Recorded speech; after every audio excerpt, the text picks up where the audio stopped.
Welcome to Torup. The Danish tradition around here is to start the day with a song. So I've chosen a song that is an optimistic song. In these difficult times, probably we need to sing a song about the wonderful world which we're living in. So we'll all join in, and I'm sure also people in the live streaming part of this will sing along in their, well, they'll sing to their computer perhaps, but we'll sing together here. I see trees of green, red roses too. I see them bloom for me and you, and I think to myself, what a wonderful world. I see skies of blue and clouds of white, the bright blessed day, the dark sacred night, and I think to myself, what a wonderful world. The colors on the rainbow, so pretty in the sky, are also on the faces of people going by. I see friends shaking hands, saying, how do you do? They're really saying, I love you. I hear babies crying, I watch them grow. They'll learn much more than I'll never know. And I think to myself, what a wonderful world. Yeah, I think to myself, what a wonderful world. We need to sing these songs these days. I hope we'll be able to have a very nice and fruitful day together. We have a packed program. Most of the stuff that you will get here are sort of in 10-minute slots, that sort of thing. But over to you, and Idina, the first part of the day is about the project. Peter, I need to grab your mic. I know. And how do we do this? There we go. Thank you. Good morning, everyone. This is challenging. Okay. Thanks a lot, Peter. We are in Torup, and as usual, it's a bit challenging for us because we've got a lovely crew here and some of our hosts, local hosts, and we had a lovely day yesterday already. But of course, we have no clue how many are you sitting online and watching us. So it's always difficult to speak to two audiences. So I will just try to speak to those who are here and try to engage you on the way, those who are online. Let's see how it goes. But you have to be patient with us because it's always a challenge. So that's how it is. But it's really a sunny day. We had it's a bit better weather today than we had yesterday. But we will talk about it because we had a lovely day yesterday, walking around in the village, seeing many of the smart village initiatives. And we are very happy to be here, to finally be meeting each other face to face. So I will give the floor back soon to Peter to tell some of the initiatives they have been introducing to us. But we would like to start with something to present you what we are doing today, those of you who are sitting here and those of you who are watching us online. So as usual, I will just do a very quick introduction to the workshop. I'm Edina Ocsko, I'm the coordinator of this project, the Smart Roll 21, and this is our fourth workshop. Actually, it's the final one. We had 4 workshops in a row. Some of them, unfortunately, were only online, but we are lucky to have this one face-to-face. As well as online, so it's a hybrid form. But this is the last one, and we will still have a final event soon. I will talk about that as well later. So what do we want to do today? Is really, one thing is to discuss how to, again, like this is the topic kind of at each of our workshops, is how to make smart villages happen.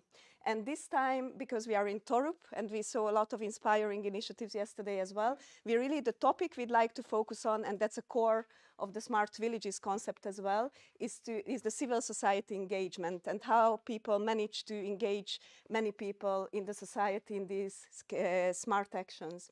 The other thing we will focus on today, it's not just the national policy, we don't have so much focus on that, but really how to strengthen cooperation at the local level, because I think Torup is a great example of that.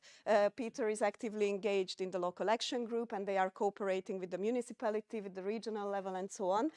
So this is another topic that we'd like to take the opportunity to explore here today. And then I just do mention that we use Slido again.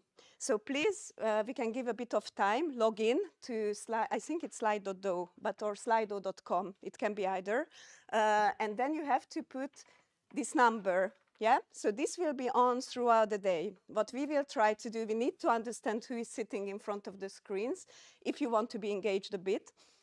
So there are two options. Time to time we will do polls, like asking you 1 or 2 questions. There will be only twice during the day. And then you can ask questions and answers. And what we will try to do is to read out your questions and ask the people, the speakers here, to answer those. So please keep asking. And what you can do on Slido, those who know it, you can also like the questions of others.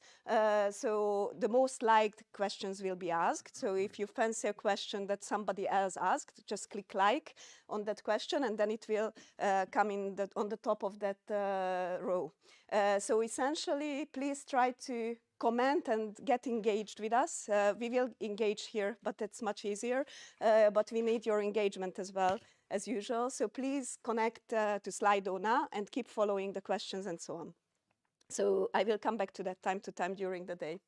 So this is just a snapshot. And then let's go a bit to the agenda so that you understand what's happening. This is the introduction I'm doing, and I will stop talking soon so that we give space for the more interesting bits. In a second, we will have a short intervention. It will be online for us as well. It will be through Zoom from Stefan Jensen. I don't know, is he online already, Stefan? Yeah, okay, very good. Hi, Stefan, if you hear us, I don't know. So this is a weird word because we are connecting through many channels. But anyway, Stefan will give an overview of what's happening with smart villages at the EU level. And then the Smart Rural project, we want to highlight where we are, but we are lucky to have some of the villages here who are either selected villages, but today we focus on those who joined the project out of their own efforts, really, which is called Come Along process. We have both kind of villages today, but they will present, except Stanz, not present here, but the other villages will present some of their approaches within my bigger presentation. So we want to hear a bit about other villages as well. And then after a coffee break, we will have a bigger session. So the way it goes, the focus is on community-led smart development in Torup and beyond. And we will have this series of presentations from people that have been working with Torup and live in Torup as well, some of them. And also the research perspective we will review. And then we will have 3 roundtable discussions. Now you have to listen, those who are online, it's a new thing we experiment with again, which is like there will be one table streamed. Of course, you cannot get directly engaged in the discussion, but you can listen in and you can ask questions.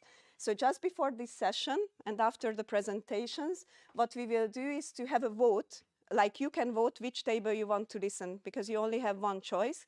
So here is your chance to decide which roundtable discussion you'd like to listen to. That's what will happen there. And here we will just interact ourselves. So we will just have proper roundtable discussions, as Peter explained to us yesterday. And then the last session of today is a lot about cooperating at a slightly higher level, maybe regional level. We will have presentations about different cooperation structures and how to enable them, and then a panel discussion that we will try to facilitate together with Peter, and then closing the event. So that's today's program. And let's do a test with this Slido thing. I am a bit stressed about that as well. So we have a poll asking like who is sitting in front of the screens. And we are really hoping that some of you have already joined us. We have no clue. But I think those who are here could also vote, and at least we see some numbers. So there normally should be a question. Is it up? Can someone confirm to me? Very good. So yes, we see that. And let's see who is listening to us.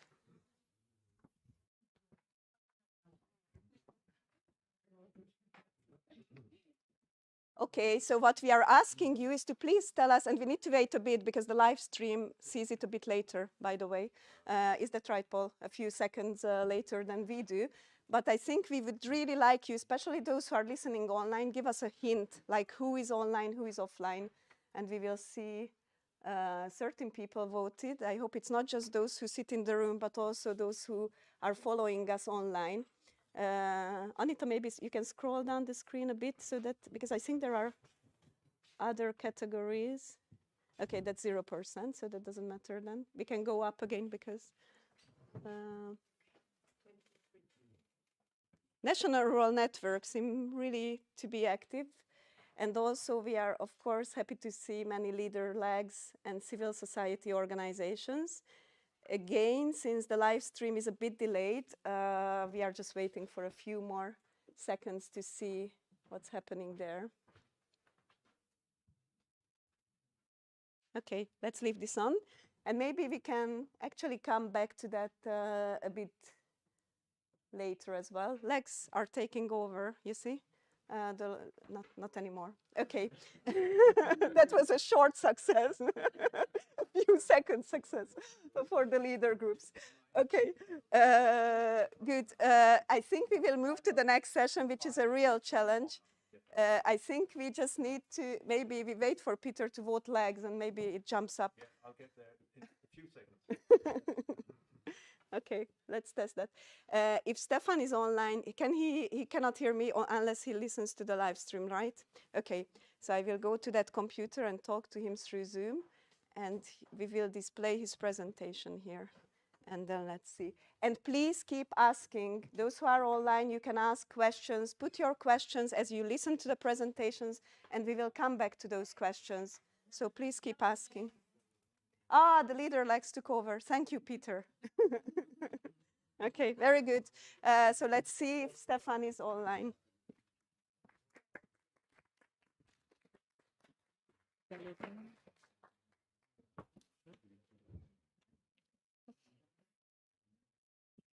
I was hoping that I don't see myself. Hi, Stefan. I don't know, will we hear him?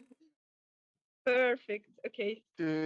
Is everything working right on your side? I was struggling with the double sound from Zoom and from the live stream to see your pictures, but that doesn't matter. It's always these new experiences. I hope you hear and see me well. Yes, and I think the live streamers are seeing you well as well. Paul shows me who's helping here. So yes, I would ask you, no pressure.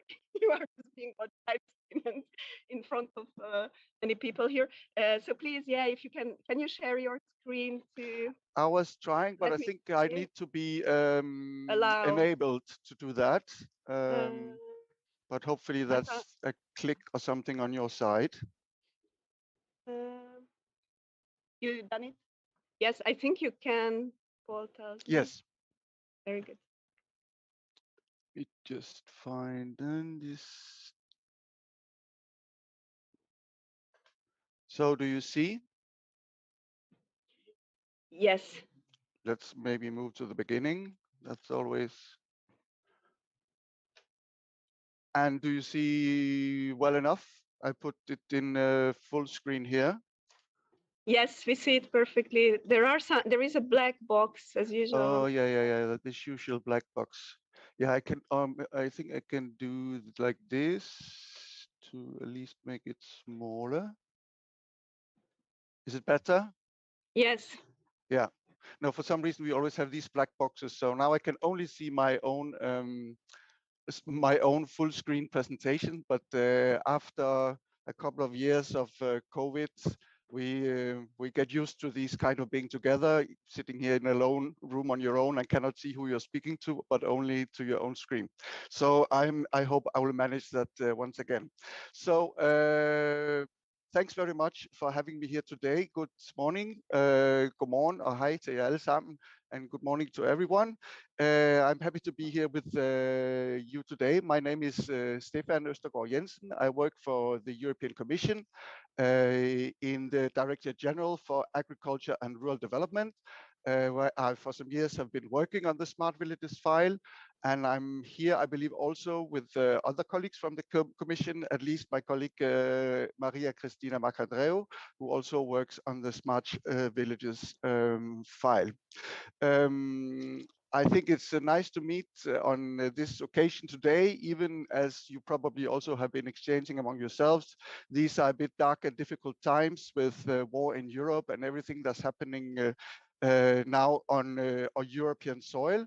But in any case, it just makes it so much happier and nicer to meet, despite the fact that we all have these things in the back of our head of what's going around.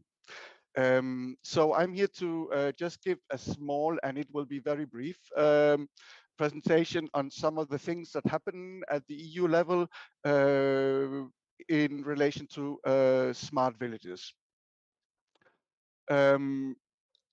First, I want to mention another project that will follow the Smart World 21. I'm pretty sure many of you already know about it. I'm not going to say much, but you know the Smart World 21 is a so-called preparatory action on smart world areas in the 21st century, and it is being followed up by another project who basically is to complement this one.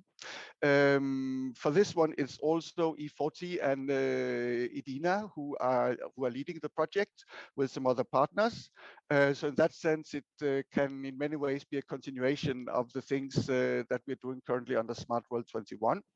The Smart World 27 will be focused a bit more on the policy side, on the possibilities for member states to support smart villages through the common agricultural policy, but also other EU policies, and notably cohesion policies, so the regional policy and social policy. And then, of course, further on sharing good practice. I cannot talk about smart villages today also without mentioning a fairly new Commission initiative, which is the EU's long-term vision for EU's rural areas. It was a Commission communication issued by the Commissioner for Agriculture, Mr. Wojciechowski, the Commissioner for Regional Policy, Madam Ferreira, and also the Commission Vice President, Madam Suica. You might have heard of it. If not, I really encourage you to check out. I put the link here, but also if you Google long-term vision for rural areas, I'm sure you will go to find the right information if you haven't heard about it here.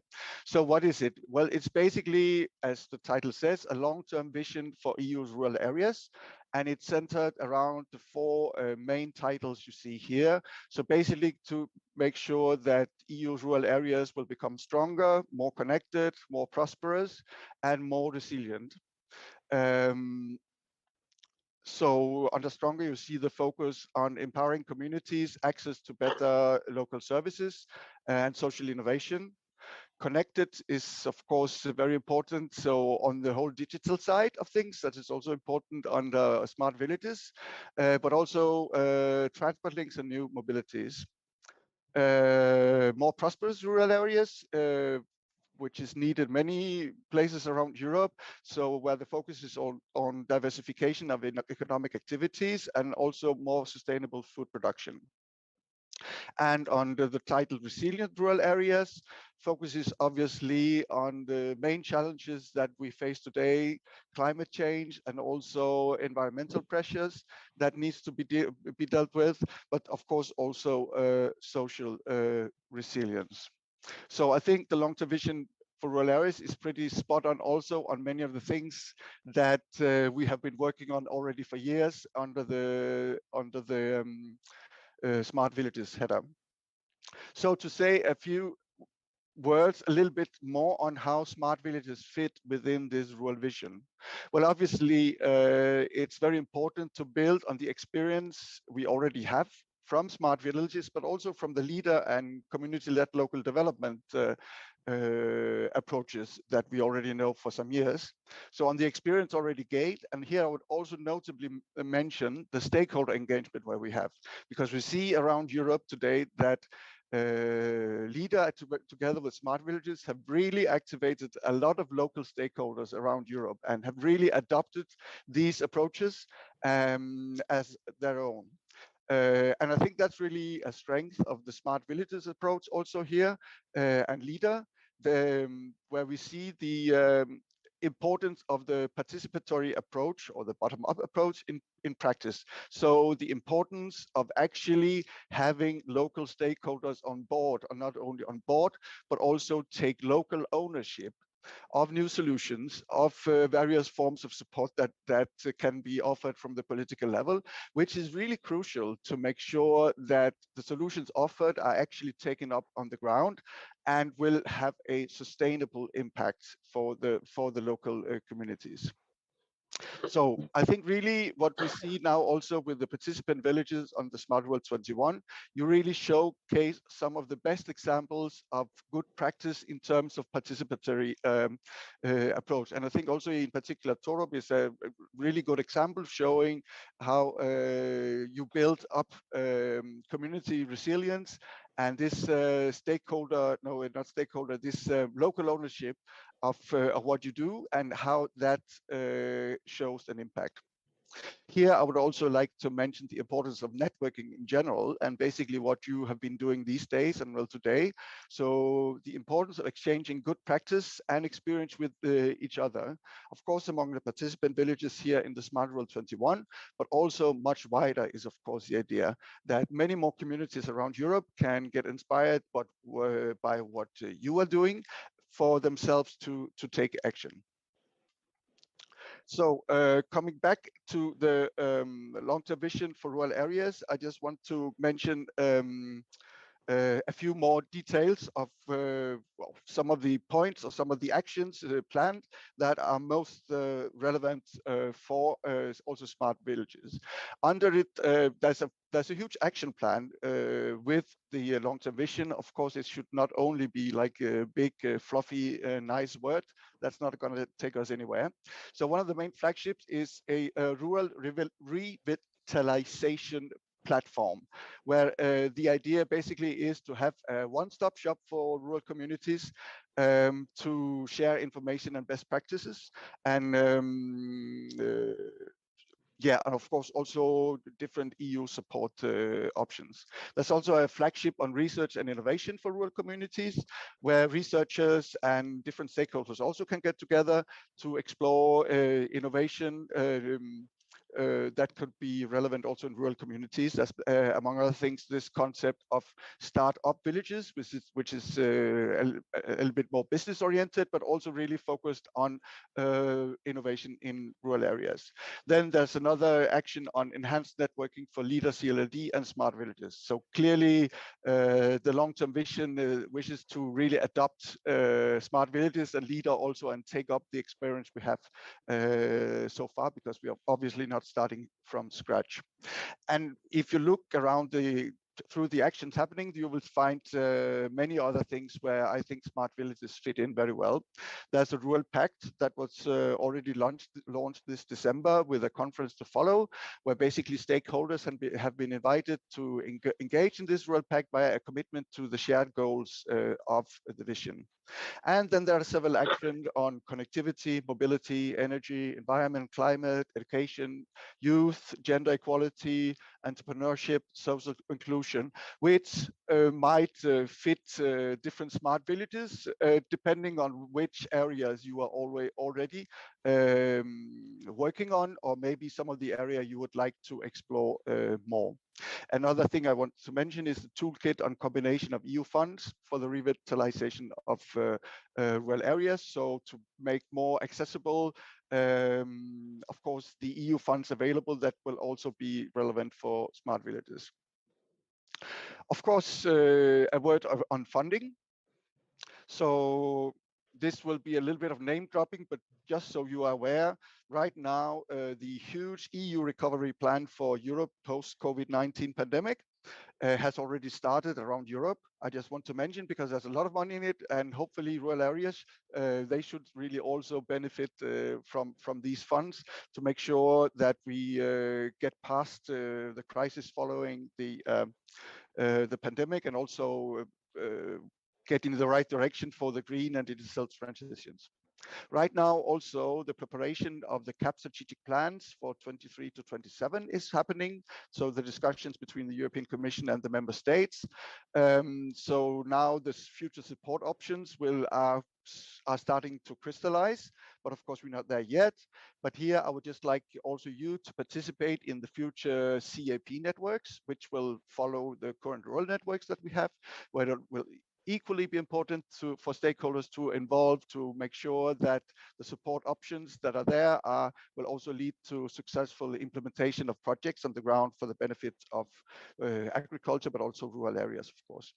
I'd also just like to mention here the cohesion policy programs, so regional policy and the social policy. It's also happening now. I don't know so much about that, but it's also happening now. And also the research program for Europe Horizon Europe is also starting off, and here also there are some options where researchers and others can get together to work on innovation and community action in rural areas. So those were my little helicopter tour around. I just want to thank you again for your engagement in this project. Even if in these times we did not have many chances to meet, hopefully that's coming now and will already be better. And I'm happy that this meeting could finally take place physically, but I just want to thank you and encourage you to keep sharing and exchanging. And also have in mind to do that in the future. You might think you're doing quite well where you are, but remember that other communities might benefit from what you're doing by hearing about it. And you might also find new inspiration yourselves by engaging also in these activities all across Europe. So thank you very much and enjoy the discussions today.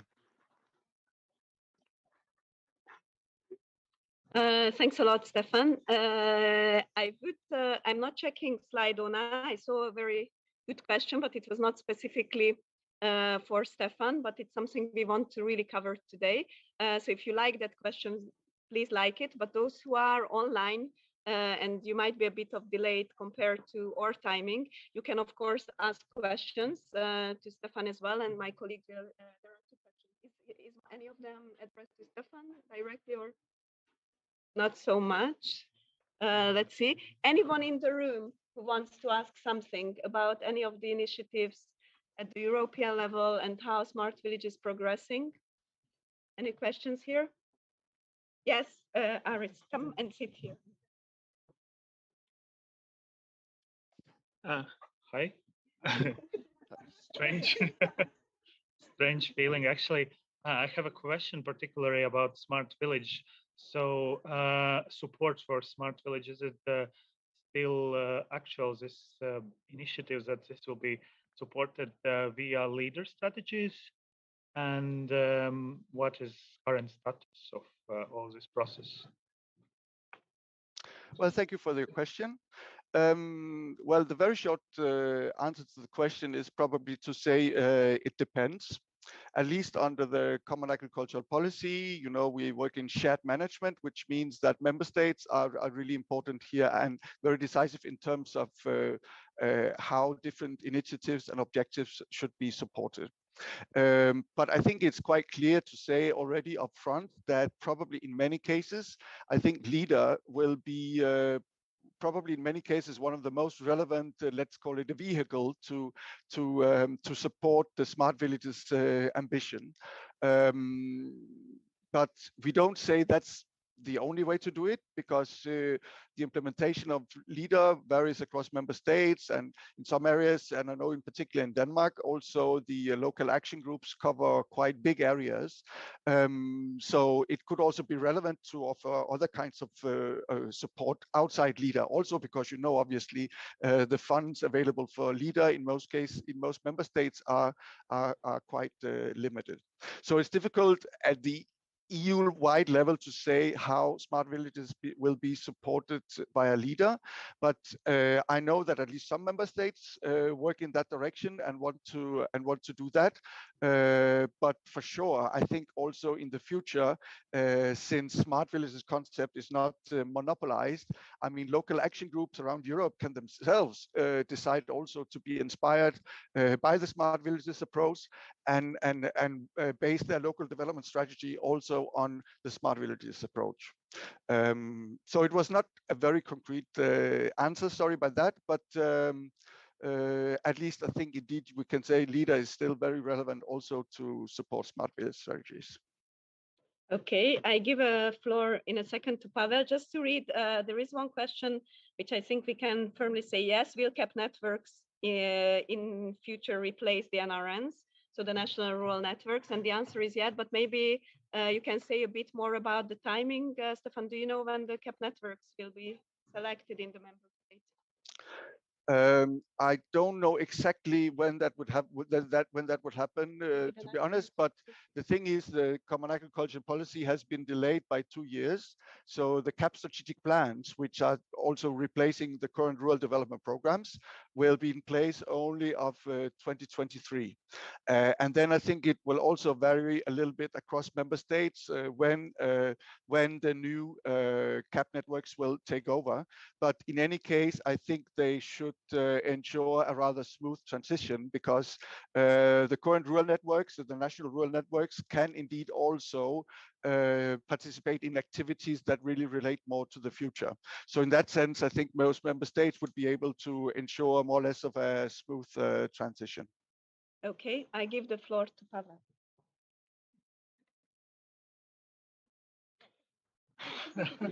Stefan, good morning. Good morning. Paweł Przeczydowicz from the Polish Rural Network. You mentioned yourself that the 3 Commission services are involved in the long-term vision for rural Europe. The Smart Village Initiative also requires all sorts of different administrations to become involved. What does the Commission plan to do to ensure that at national level you get out of the ministries of agriculture where these initiatives are known and ensure greater involvement of other services, of other funding sources? Well, thank you for the question. I think it's very relevant, but nonetheless also a very difficult one, because I mean, obviously the Commission services cannot tell the member states how to organize themselves. But what we do under the Common Agricultural Policy, and actually also under the cohesion policy, you know, we have the partnership principle.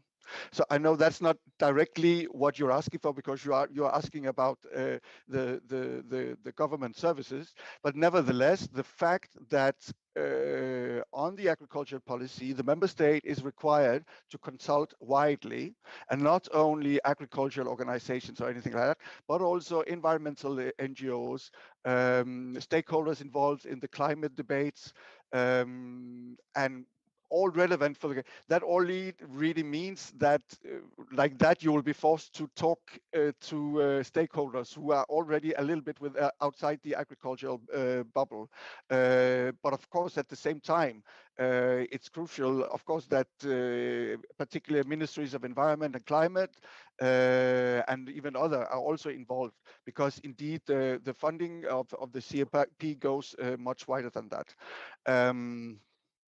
Yeah, I don't think I have a real clear and very precise answer to what we can do. But of course, in the dialogues with the member states, we always try to ensure that they do it, but in any case, also they are forced to do so. So I think what we see now also in the negotiations with the member states, that we see, of course, also the other ministries are indeed involved in the different parts of the cap strategic plans that are relevant for them. But of course, I agree also it can probably be better, and with great variation across member states as well.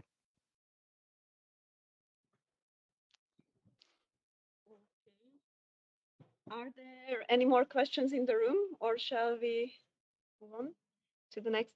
Stefan, thanks a lot. And we didn't see any specific questions online, just related to other things. So thanks for the presentation. Thanks for joining. And please try to follow us through the YouTube, and Yes. we will be in touch. Yes. So thank you, and see you soon. Yes. Have a nice day, everyone.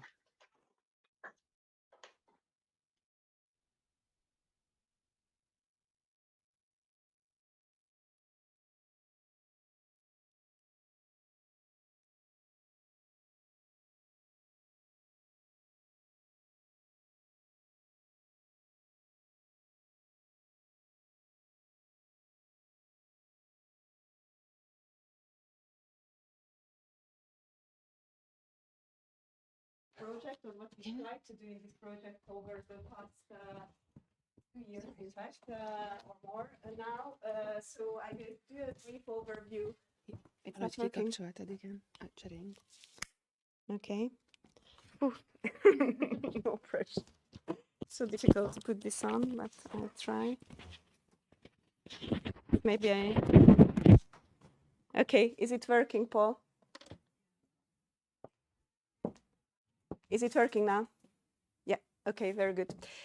So I repeat myself that anyway, it's the slide coming up. So what we'd like to do with this presentation is to tell a bit where we are in the project and what we've been trying to do over the past 2 years, essentially. So this is a graph, I think, an infographic that we developed at the very beginning, and I think you saw it many, many times now. So the different stages and how we started to work with the villages. In the center was the selection of villages, 21 European villages at the end, although it was meant to be 17, we selected extra villages as well, because there was a huge interest, over 700 applications. And what we've been doing, and I'm so glad that some of the villages who were tagged come along, because we started to encourage the villages to come along with us, even if they don't get direct support. The support is anyway, unfortunately, this is a technical assistance project, so we cannot provide bigger investment type of support for villages. We can just support mostly the exchange and the events and the opportunities for the villages to exchange with each other. But in any case, there were many, like over 100 villages, almost 200 actually, I think closer, who started to follow us as come along villages, and some of them are sitting here because they were invited to this event, and whoever could come, they are here. So in fact, we are working with a much bigger number of villages. So what we were trying to do is to really, at the first place and throughout the project, to give some expert support, as we call it, although I know in Denmark they don't like this expression, expert support, so I don't know what to say, but some kind of support to realize a strategy, which was a requirement by the call, but we also believe in it, that it's very important to think in the long term, in a more holistic, integrated way, and think about what a village can achieve in 5 years' time or 10 years' time together with the community, and then identify those actions, be it digital or other, that helps this process. So this is what we were trying to do, and I zoom there into the picture. And with that, I would like to invite one of the villages from Romania, Remetea, which was one of the 21 villages selected. They have been working hard to develop a strategy. We didn't fully follow with the strategy implementation. There is some changes in that small village. They've got a big investment project happening, which we will hear more about. But I think it's a very interesting experience, and we are really happy that they are here and they can share their experience on that. So, Sidonia. Ezzel kell felé, jó? Ja, ezt tudom. Ez a legrosszabb, nem tudom, hogy kicsit ki kell szíteni. Ahogy nem fog menni. Ja, de jobb. It's okay. Hello, I am Sidonia from Remetea in Romania. It's okay? Yeah. Yes. I would like to speak about Remete in generally, and I would like to speak about our smart village strategy. Oh, sorry. Yes. Remete, located in the Manyos area of Giurgiu Basin in Harghita County, Romania, Remete is one of the largest villages in the region. According to the 2011 census, the population is 6,171, the large majority being ethnic Hungarians of Roman Catholic religion. The total surface area of the villages is 10,774 hectares. The traditional economy is based on agriculture, forestry, and handcrafts. The community has an entrepreneurial spirit, including service providers, a chocolate sweets factory, and an office furniture enterprise. Remete has always been an emitting village. The vast majority of men were initially engaged in rafting, the logging, and are currently engaged in the construction at more distant construction sites in the country or abroad. Sorry. We have identified the following 6 objectives in our strategy. We are doing our best to achieve our goals and incorporate them into our daily lives. I will briefly describe the current situation. First of all is preserving the local identity by creating a digital collection about the history of the local community. In progress at the moment is identification, collection about the collection and preservation of data and information related to the past and history of the community, description, photographs, newspaper articles, and that's all. The next one is development of smart local governments, e-governments, based on easy communication and interaction with citizens. In public administration, we are gradually moving to the use of different online platforms, for example, online registrator. We encourage people to submit their request online and to pay taxes online. More and more people are taking advantages of this opportunity. The next one is improving living standards by implementing projects that have an impact on the quality of life that meet the needs of the population.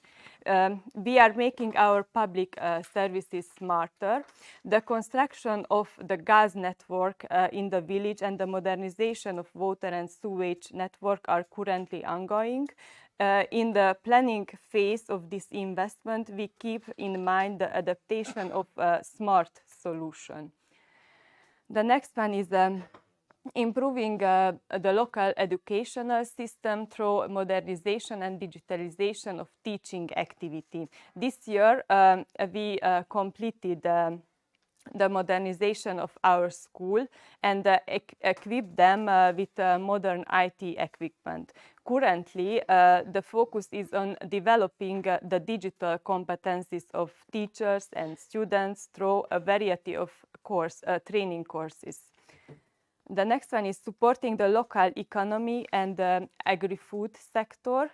We also completed the construction of a producer market this year, but its commissioning is still in progress.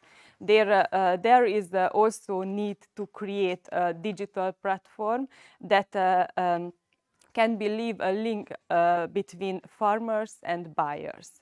And the last one is intelligent public safety. We further developed and expanded the existing surveillance camera network in the village for the safety of the pupil. Sorry. Yes. Until now, the developments in the village have been public investments, construction of the water and sewage network, modernization of roads, construction and operation of various public services. However, three years ago, a group of Hungarian companies appeared, the owners of which come from our village originally. This group of companies is currently making the following investments in the village at the rapid pace. I list the investments in a chronological order.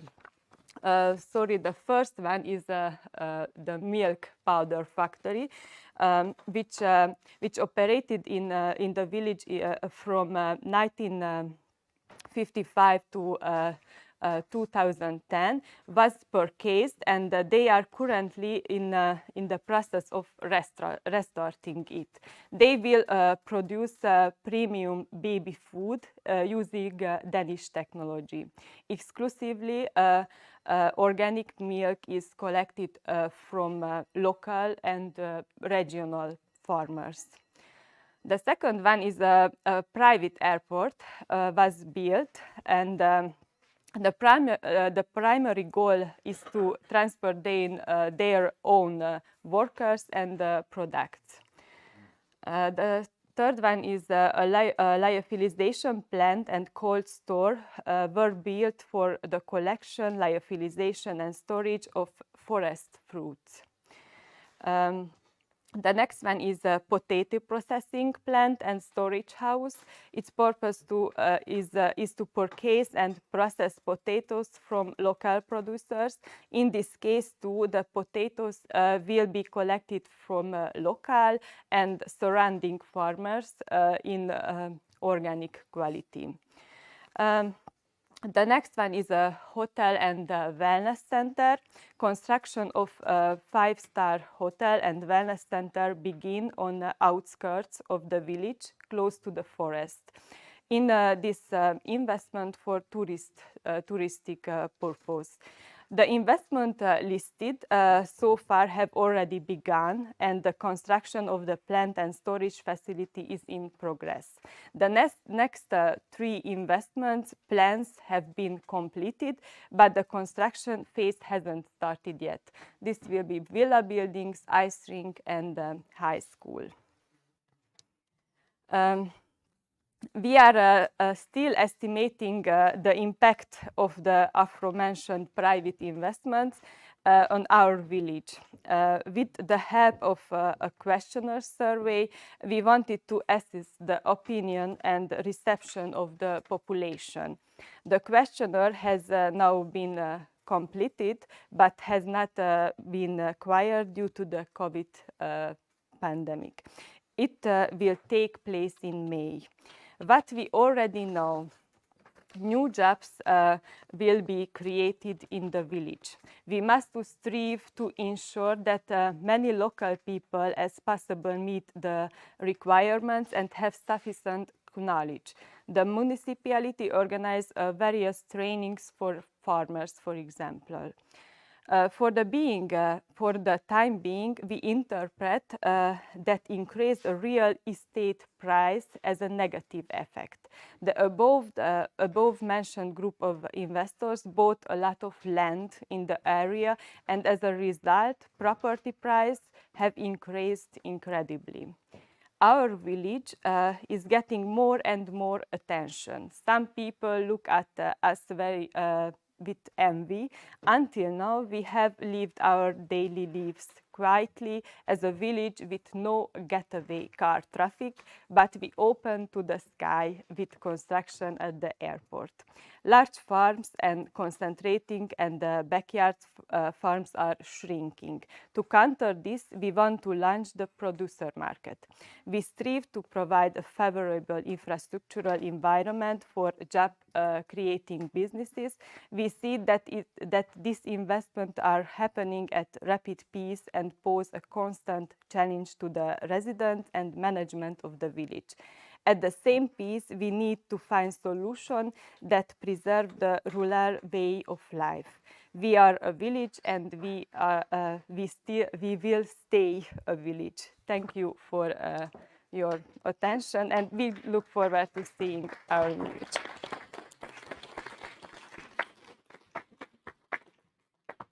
I won't put this on now, but can you hear me fine like this? Yeah, okay. Thanks a lot, Sidonia. I think it's just to put it in a bit of a context, it's sometimes challenging, these things, because I think we talked about it a bit yesterday, like when bigger investments are happening or new people are moving, and these bigger things which might change, of course, in a very different context in Torup, which we'll hear about. And I think this was a challenge working with Ramatea as well, that they really feel, and I think they still feel, as Sidonia concluded, that it's a small village and they want to be a small village. But what happens when these bigger private investments come in? And I think it's such a critical question how you can address that, how it will change the identity of the village. Will it change the identity, or will it remain just the same village? And I think these are the key questions that have been raised there. And we thought it's important to share because it was a challenge of the project as well. Like, we didn't continue investing in the support action, but we, of course, they are the selected village still in Romania, because how far it's transferable to other areas, what do we have to learn from this process? So these are things we want to discuss with you today. And if you have any questions online, those who watch online, please keep asking, and we'll maybe at the end come back to that. So thanks a lot once more. Moving on, and I will be very quick here again. One thing we wanted to do in the project, and you've seen that, and we were blogged for long to do the cross visits. They are picking up, and it's a good news for us because it was a key purpose what we are doing here today, that villages can exchange with each other. Just to say that we have some cross visits planned. It's mostly targeted at villages, so it's not so much for policymakers, legs, or maybe legs, yes, but not so much for ministry, NRN, and so on, those events, but villages to exchange with each other. And 6 of our villages volunteered to host a visit. If any of you here or listening online are interested, we are circulating information, and there will be some smaller visits organized into other villages as well. We visited already Tomasin and Stanz through the other regional workshops. And of course, yesterday we were here in Torup, and we had a warm welcome from the people here. And I want to take this opportunity to thank them so much for the great food, which was local food. The great work that Peter, Catalina, Sinja, and other colleagues, Lisbeth was accompanying us yesterday whole day, and many others. Jens, sorry, I cannot list all the people from Torup because they were very active. So thanks for all that support. We had a great day, and that's what we want to quickly highlight with Peter. And we took some photos. So Peter, you need to come here, I'm sorry. But to tell us a bit what we visited yesterday. Yeah, this will be very brief. One of the examples, a local project here, restoring an old railway station and putting new activities into it, and also making space for new companies. Here, the headquarters of a Norwegian company and the headquarters of a United States-based company, a cider production, local food market, second-hand books, short store, and that sort of thing. The main thing, of course, is the train runs every half hour. One of the most exciting projects down there, also hosted in the station, is this bicycle project. One of our local enthusiasts, he loves bicycles, and he's crazy about bicycles, and it actually translates into alternative transport, and that's it. We visited one of the other local initiatives. This is the local mill. It's producing flour from local grain. And again, this is a joint venture. We're about 30 main investors down here, and it's taking place in his historical building, the manor farm from 1756. So that's what it was. The local continuation school initiative, which actually hosts about 120 students. And this is a continuation school for kids aged about 15. The 3 to the left there are the youngsters, and this is one of the initiators. I'm also on the picture because I was one of the initiators as well. But it's an interesting bottom-up approach, as is the next one, please, the kindergarten. These are basic facilities, meeting hall, kindergarten, school, those kinds of things. along with the train, of course. But this is the local, very popular, overpopulated kindergarten. We need to expand that one. Next, please. Yeah, and here we are. Where are we just now? Oh yeah, we're in the local jazz temple. This is the old dairy, which is transformed into a concert hall. And we were also down under the co-op, which actually has an art gallery. All these are bottom-up approaches. They need a lot of voluntary work. There are at least 50 or 60 people in this village engaged in all kinds of voluntary work on committees and boards and stuff. And it really explains, a lot of the activities here, that it's based on this kind of, if you like, free labor. Next, please. Yeah, even the new development of a village doctor has taken place here. Lots of these projects are supported by the local LAG, the local action group. And it's really interesting to see now, this is a counter experience. Most of the Danish system of the health system is being centralized, and we're going the other way here. We're actually paving the way for another approach to health systems. And this is so immensely popular that she's overpopulated. She has 1,700, I think it was, patients in a village of 356. So they must come from somewhere else. Heavily supported by her husband, by the way, and they have 6 children on top of that. Done that? Yeah.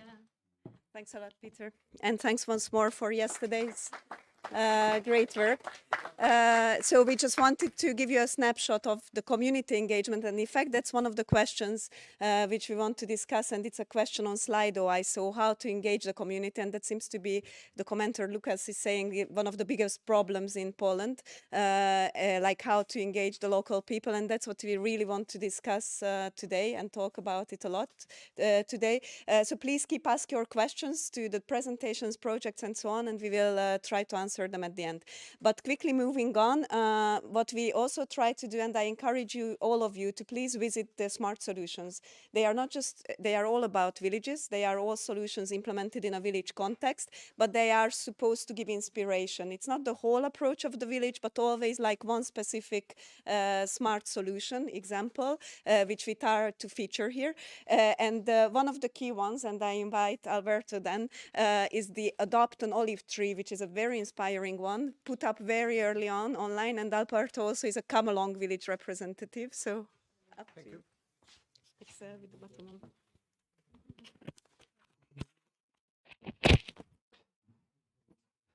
Thank you very much for the warm reception to the Torup activators and the organization. I am Alberto from Molliete, Teruel. It's a northeast part in Spain, in a very depopulated area in Aragon, in the province of Teruel. Teruel exists, is our claim, no? We are just in this area, and we put in practice 8 years ago an environmental, social, and rural development initiative for recover more than 100,000 olive trees between 100 and 1,000 years of ancient that are abandoned for we don't have people to continue with the agriculture and the taking care of the trees. This is our village.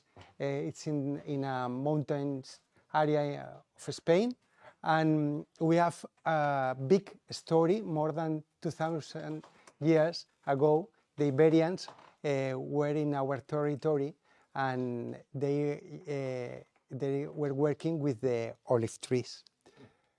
We have a huge cultural and natural heritage ready to explore and exploit to take profit of our natural resources and our history and patrimonial heritage. And we have spectacles like this. This is a San Pedro Chasm in Oliete. This is a big hole, in a natural hole, more than 100 meters, and a lake just on the base.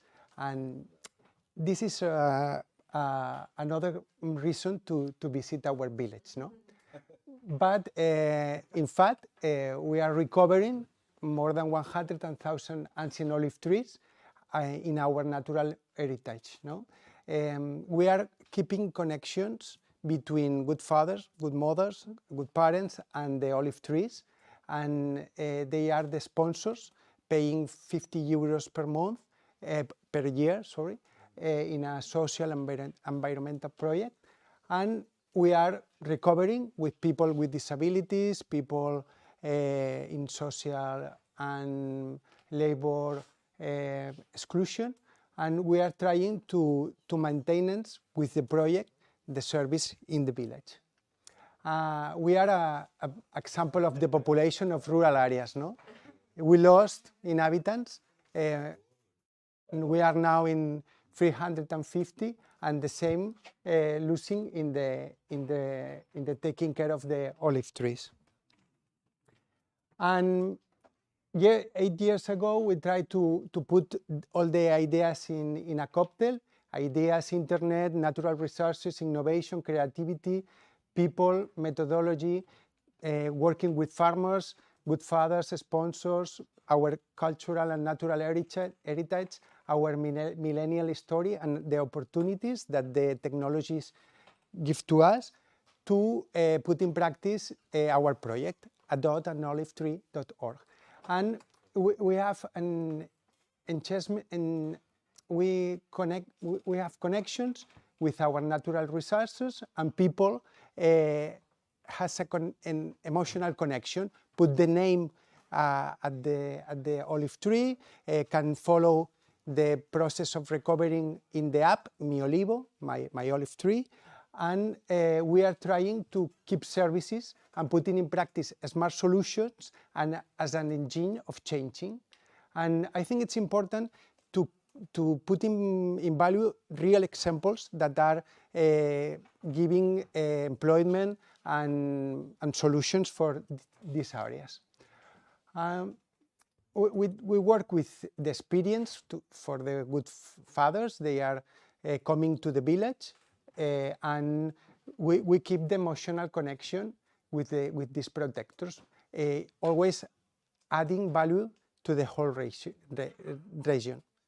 And more details, no? New technologies, urban and rural connection, land stewardship. It's important. We are the guardians of our territory, and we are adding value to the natural resources. And this is a circular economy, putting in value our natural resources, the biodiversity, working with people, with farmers, and generating revenues with the olive oil, with the supporters, companies, and the oil is the tangible part of this project, but taking the advantage of the smart solutions, no? The big data, the Internet of Things, precision agriculture, agro experience, the app, the QR code, the website, the newsletter, and our e-commerce for our excellence to sell. I was speaking with Peter before for bringing the olive oil here to Torup. And now the global benefit, 15,000 olive tree recovering, 7,000 sponsors in 28 countries around the world, 15 full-time workers, 60% rural women, and 7 part-time workers, hours with disability associations, and a lot of hours of computer development. And our 4 E's and S in Spain is sustainable, social, solidarity, and solar, because we are generating our own energy, and the healthy in Spanish is saludable, and it's 4 S. And what are we obtaining with this project? Recover the ancient olive trees, but generate a sustainable rural development model with triple bottom line: environment, social, and economic activity. And we want to create an export model to other areas, and now we are putting in practice our despertadores rurales, is alarm clocks to replicate the initiative to other initiatives. And if you want to be one of the new heroes of the change, see you in Teruel. Thank you very much. Thank you. Thanks a lot, Alberto. I think it's a very inspiring example, and there are many more on the Smart Solutions database, so please keep checking those examples. And we are really happy that we have villages like Oljete here, because this shows that they will keep coming along, despite the fact that they didn't get direct support from the project. Of course, indirectly, since you are here, it shows that you got engaged. So we already made some part of the journey, and we are really just trying to give highlights to that. The other one is, which we keep uploading new things, but there is still quite some work to be done, is the different methodologies that villages use. And I think that's one of the key questions here today, like how to engage community at the different stages of the development, starting from the strategy development, through planning actions, through getting finances. And I think we saw a lot of good examples here in Torup as well of that. And we need to share maybe the methods as much as we can, although every village is unique, so it's very hard to share those lessons. I think through the research we will hear some of the lessons learned there. But I would like to give the floor to Vit to say, or to Ruth, I don't know, Vit, right? To say about the way they engage their community, and this will be also developed into a roadmap tool soon on our website. So Vit, please, a few words explain this, which is more on the methodological aspect of developing solutions. I don't know how you need to switch with that, and then.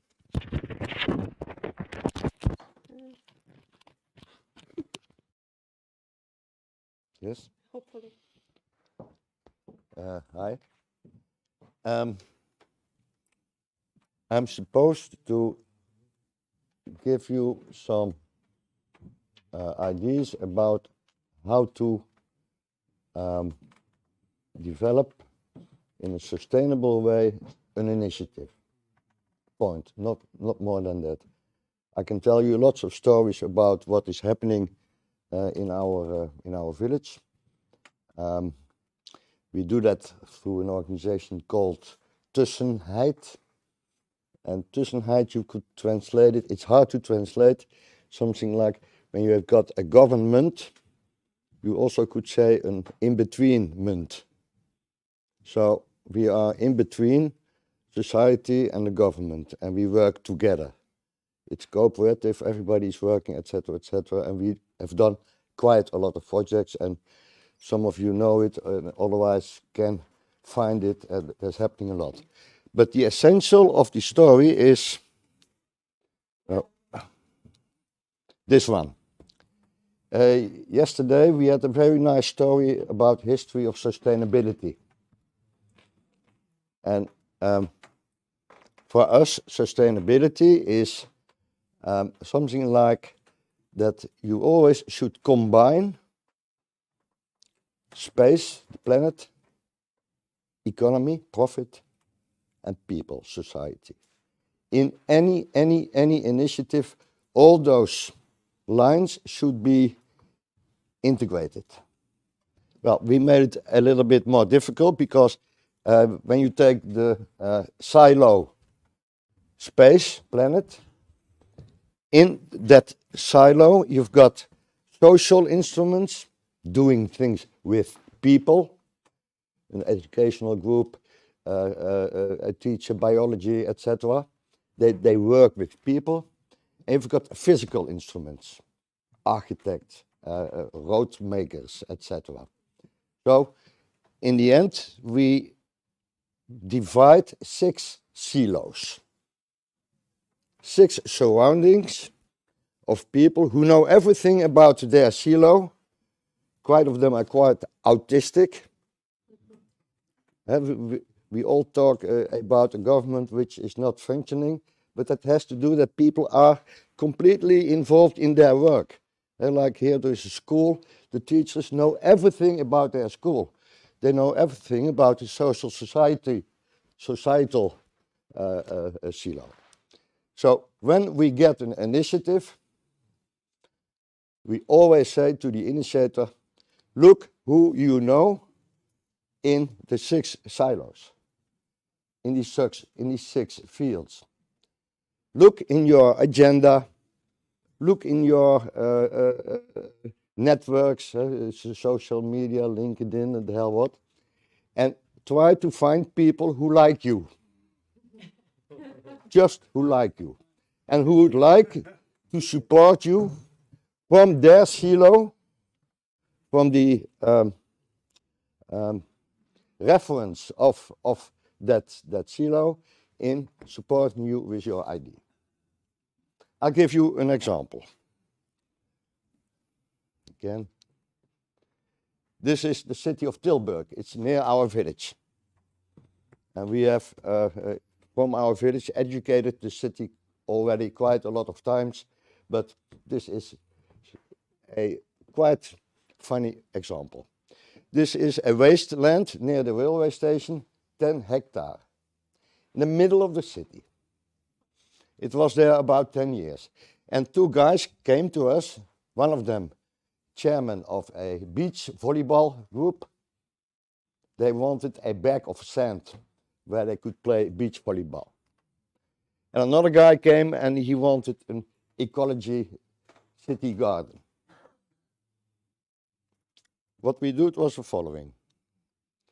Oh, no, first, the local government had 3 ideas. Or we are going to build it completely with houses, or we make a huge sport center, a rich Chinese should come and invest and put there a lot of energy.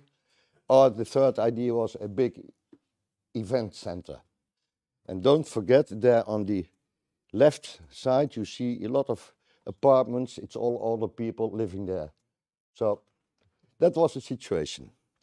And what we did was we looked through the model, and then those 2 guys started thinking, who do we know in the city? Which friends have we got in the city, in the 6 fields? And what do they think about? What should happen there?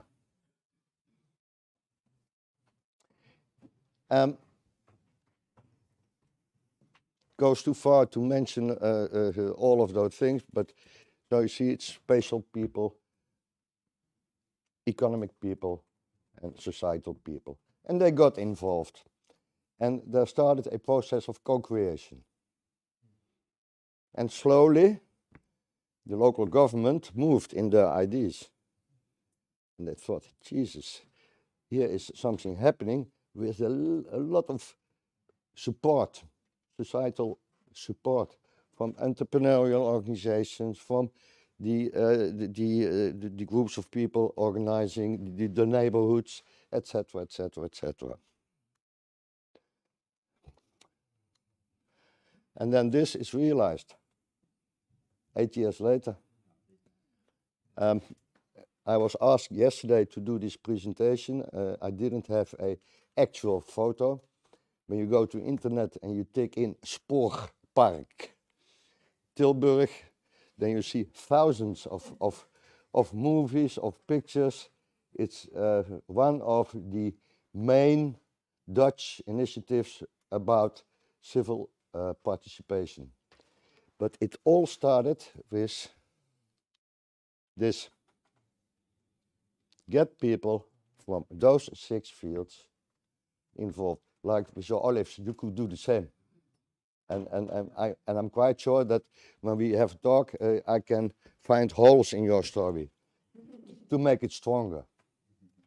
Well, with Edina, she asked us to make a tool, and we have always almost fixed it in English also, and with movies, and but that's my contribution. Is that good? Thanks a lot with, oops, sorry, is it working? Yeah, okay. Thanks a lot. Indeed, we are already working on this roadmap tool, and I know Torup has similar approaches and we really would like to share it. Sometimes the methods, we find it harder to share than the individual smart solutions.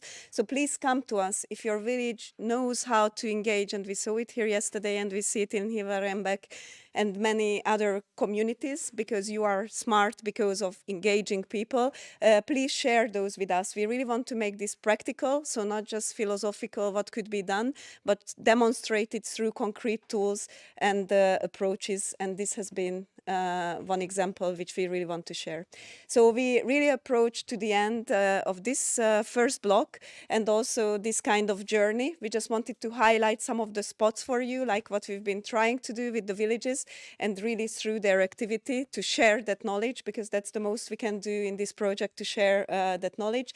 We are approaching, of course, this is, as I said, the 4th regional workshop in this project, and we will have a final conference, most likely in Spain in September. That's when we are closing the project with a bit of an extension. So on this occasion, I would like to already thank all the villages who came and followed and supported this project, and hope you got a bit of support through the project to realize smart strategies and actions. And of course, a lot of experience has been learned, which will be shared. I will come back to that at the very end. Now, just to conclude this session, I know there has been one question on Slido to the Romanian colleagues. There was a bit of a feeling that some of it might be a bit top-down in your village. I think it's a question of way of presentation. It's not always easy. I find it stressful to stand in this circle and present. But Sidonia, do you want to come here and say a few words about that, to react to that comment? Because we want to react to comments, yeah? Yes. I think that for me and for us, for our village, is a good question. We have more active and passive people, and I think that this is not new. We have a good practice now, because we prepare the development strategy of the next period, and we involve the people and companies for the preparation process of this strategy. And we organize a focus conversation with people and with companies, and we buzz questionnaire surveys, and we based on this result our strategy. And what I said, this private investment. We prepare another sociological survey because we are curious about people's opinions. Sorry, and I think that's all. Thanks a lot. And it has to be said, I think, that it's not so, and I think all of you know it's, yeah, please. You need to speak, come here and speak so that others hear. And 2 minutes, we are fine. Very short, just a follow-up question. Who are we in your when you're telling us about what happened? Yeah, is we citizens? Is that the municipality, or who are the we? We would like to. We are curious. You were telling us. Maybe I answered that very quickly, because I think unless you want, Sidonia.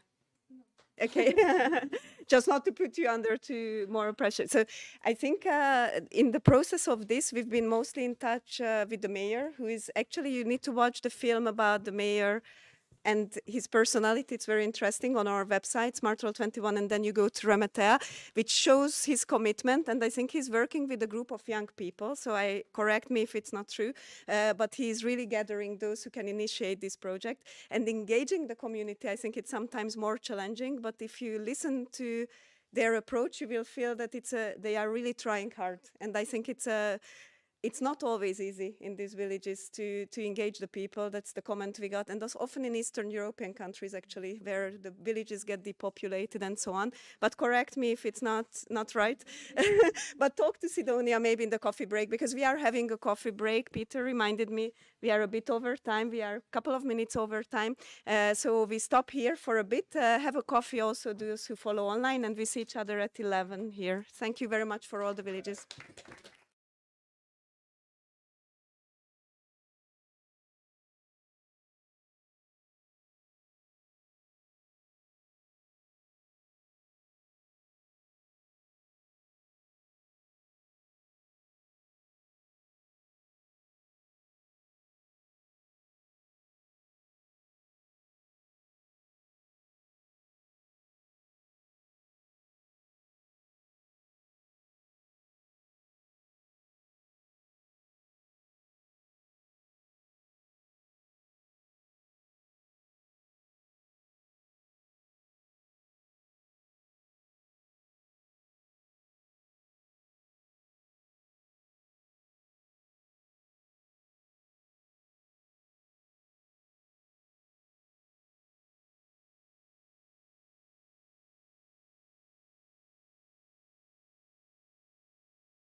welcome back.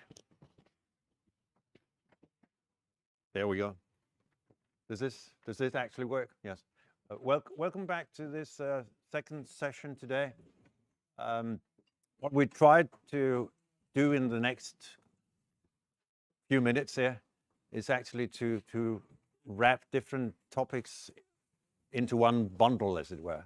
So we'll start off and finish with research in rural matters, and we've invited two experts who have looked into Torup in particular to highlight those issues. What do we know from a research base about the development of rural areas, the inclusion of people in decision-making process, how to make, development actually sustainable, all those kinds of issues. And then in between, we have two small concrete examples which are more local. So we'll start off with one, which is you, Susanne. Susanne Rud is actually engaged in a consultancy company called Bach Consultants, and also forming the secretariat of one of the larger funds in Denmark called Realdania. They give out about 2 million Danish kroner to local projects. And I'm so lucky to be one of the guys who actually give these money away with the good help of Susanne. But you've also done research in what do we know about sustainable communities and the sort of characteristics about sustainability in local rural development. And you've learned some learnings from Torup, because you've actually looked into this. So this is the first example of research based on the ideas of Torup, but also with a view to recommendations. So look forward to a few recommendations, and welcome to you, Susanne. You'll need to be hooked up here. And this is your little patch. Yes, okay. Yes, I'll make sure. Yeah. Do I need a slide show? Oh, yes. See, then I need to put this on. Yes, thank you. Thank you very much for the nice presentation, and thank you for the opportunity to share some of our findings in this case analysis that I'm gonna talk to you about. I will dive slightly. I will tell you about the project. I will tell you about some of the learnings that we made from the 6 cases, and then I will tell you about what we learned specifically from Torup. Yes. I also want to say that my background is as an anthropologist, and I'm very, very into searching out the relation between the rural areas and the cities. That is really where I find my interest, and just to set the setting why I'm here and why I think I can contribute is that in this relationship between, they exist so much together in this relationship, the city and the rural areas. And I see that environmental, this whole development or this whole journey that we are on to try and lower our carbon emissions, and as well the digitalization are two very important themes, especially in this relation between cities and rural areas. Let me get started. Okay, so you presented where I'm from. I'm from Bach Rådgivning. We do strategic development of buildings, of sites, and of larger areas. And we are both architects and anthropologists. And my thing is to say that it's always about the people, which also was one of the points from the Dutch case here. Excuse me for the slide. Something happened between the Mac and the PC. But we during 2021 we made a publication because we saw this growing. Okay, something's happening out there.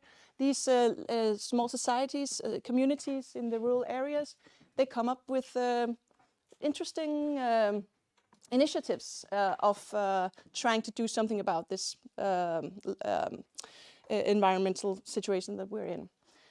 So we made 6 case studies of climate and initiative and environment initiatives in local communities. Oh, sorry. We looked into 6 initiatives. One in a Swedish initiative, Skattunbyn, where they have worked with self-sufficiency and sharing economy. We looked into Isle of Egg, where they worked with wind and water and sun energy system. We looked into Spjald, where they've worked with creating new energy sources via biogas. Nordenskov, who worked with climate adjustment systems, specifically around sewage systems. And then Dunt Skjelde Gammelgav in southern Jutland, who have in many different ways worked with sustainability and environmental issues, especially mobility and sharing economy around food products. But what we came up with, this is the kind of the background idea of what we were looking at. It's in Danish, but it says sustainable strategic development. It builds on the social issue, the environmental issue, and the economical issue, as you know from Brundtland. But the idea is to look at, okay, what happens when the local communities use the environmental and climate issues as a motor to get this wheel circulating. So this was what we were looking at. So of course, what happens is that when they put a special focus on an environmental initiative, something happens in the community, and it creates circle and it benefits both economical and societal growth. So what we found when we looked at the 6 initiatives is the initiatives all built on place-specific local resources and potentials, like we've seen today in Spain and in Holland. We also saw that they both save on resource consumption, and solve everyday practical challenges. They develop practice communities around the green initiatives.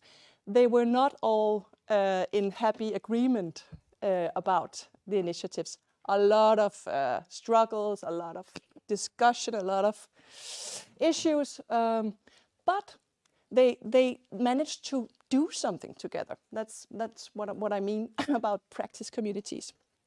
You don't necessarily share the values and are best friends, but you actually come together and do something. And what we see that throughout the years, the community rises from the practical community to also a value community. They actually start liking each other and share the values. We also saw that they succeed when they establish close relations between municipalities and local community. That's very key to our research. Initiatives become test labs for both the local community and the administration, which was also an important learning. So what did we learn from Torup? Torup is really a Danish pioneer in sustainable community development and has been it since the last 30 years. And this, what you see is a tangible proof of that. They have worked holistically and continuously with an attention to the 4 dimensions of sustainability. They have a close relation to politicians and the administration in the municipality, and they sometimes challenge the current legislation. This is proves the point of this being also a test lab for the municipality.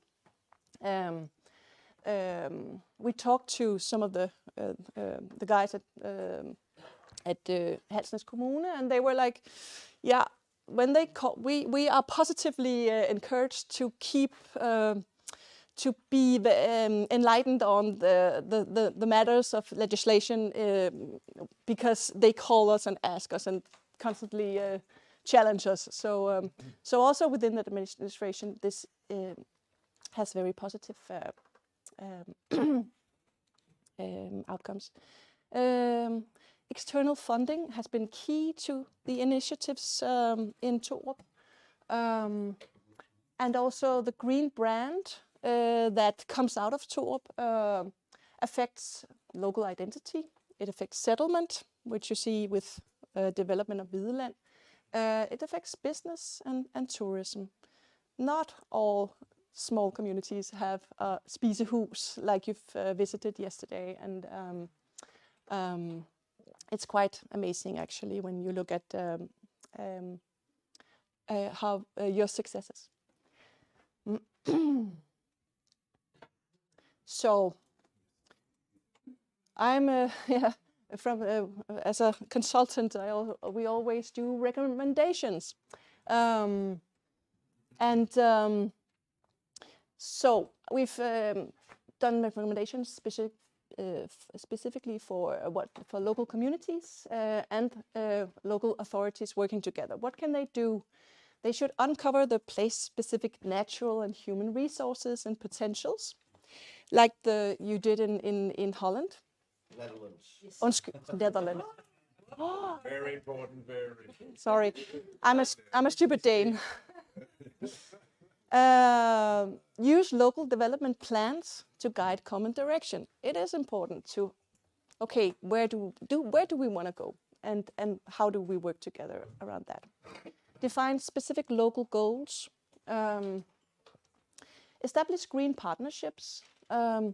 Find out all the people who could have an interest in the green agenda, environmental agenda. Come together and do partnerships. Also search out inspiration and knowledge together. That's what we saw. That's what we've seen as one of the ways to come over conflict and disagreements.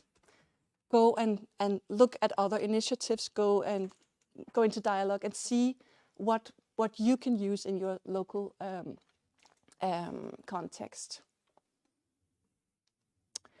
What can local project groups and communities do by themselves? Promote the sense of ownership in broad spectrum local project groups. We looked into all these project groups who have been the initiatives, instigators of the green initiatives. They all managed to put together groups who, in certain ways reflected the variations and differences within the community. In that way, they were able to go from the good idea to the broad engagement of the community, because that's a very difficult point, a step to make in these initiatives. Focus on the sustainability of the everyday life. It's important that it's not just something we do to help our earth, which is very important, but it has to make sense in the everyday life. It has to solve a problem. It has to make something easier. Focus on the sustainable business case. It also has to make sense economically. It has to be sustainable in the long run. So we need to talk. It has to make sense. Search for sustainable funding. We see that a lot of the environmental agenda is an agenda for everybody, and also for the funds, the EU, the national and the private funds.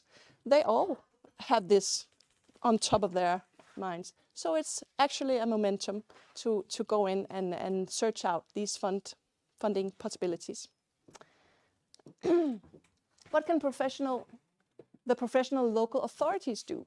So this is for the municipalities. Work interdisciplinarily between departments in the administration. We recommend them to get together. If there's a local initiative, have what we call star meeting. Get all the different departments that could have a say in this initiative. Get them together and start out together. Offer help with sustainable funding and grants. Torup has been very, very good at writing all these applications, but this is not something that is easy. It's not something for everybody. So this is something that municipalities can help with. Appoint a municipal coordinator of sustainability, and make the appeal to live sustainable as a part of the strategies for settlement and branding. Yes, I need to stop. But this is also, these were the recommendations from my side. We don't have time for questions.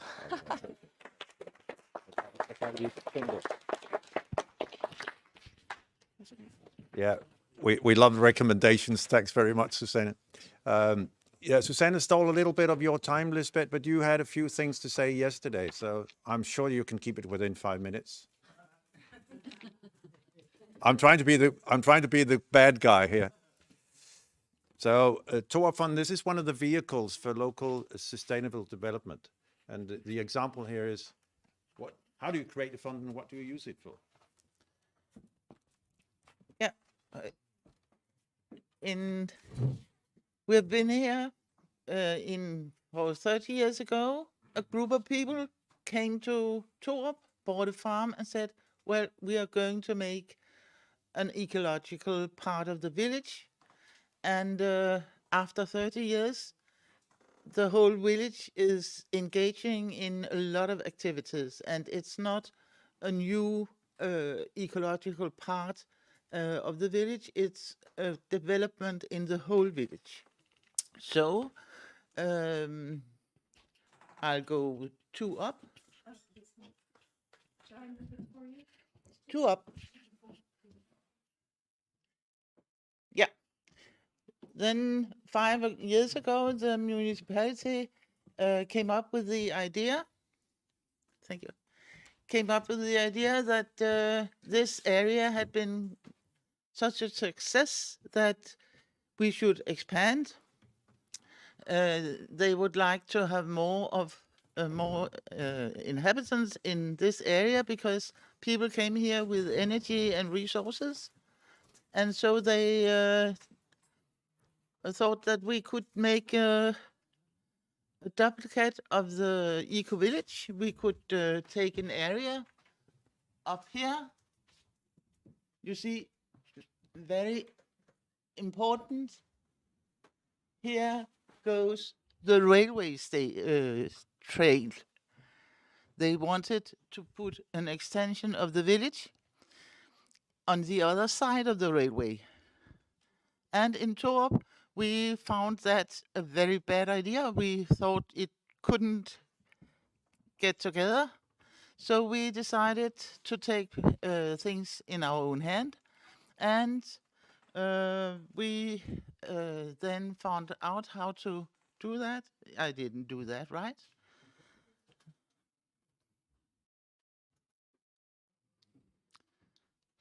There we go. So instead of expanding north of the railway trail, we found a farm on the south side of the village and found out that would be a more natural way of expanding the village. And that's going on now. We have just seen the first houses built there, and the way we did it, I'm trying.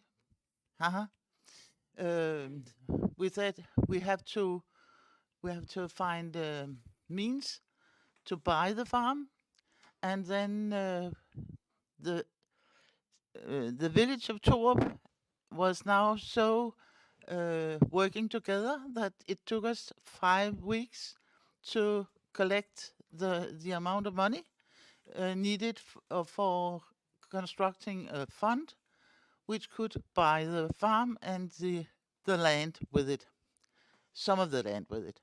So the village, after 30 years, was not a small ecological part and then the old village. It was a collective of persons wanting to do something together. And as Susanne was telling us, the environmental issue has been a very important part all through the years. So that was the funding. 5 minutes? Yeah, I hate to rush Lisbeth. I know it's not your thing.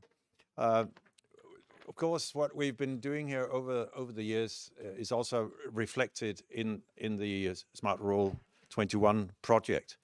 And there is a link between the two, which you will try to explain, Kirsten, because you're the national coordinator, not expert. No, we don't have experts around here. We're all experts, aren't we? Yeah, but you've actually followed this from an outsider's perspective, but you are so experienced in rural development, so you've probably seen a few things going on here. Well, let's see. But yeah, that's right. It's from an outside perspective. I'm not a Torupian. I'm from an outside. I can't do this. Can you hear me? Nope. Oh. It's okay? Okay. Sorry. Yes, the purpose of the SR project is actually, SR21 project, is to assist and inspire when it comes to relation to develop and implement. I'll get dressed here. Thanks. The approach to smart village and the strategies. And yes, as Peter just said, I will try to. There's no slide for me. Yeah. Okay.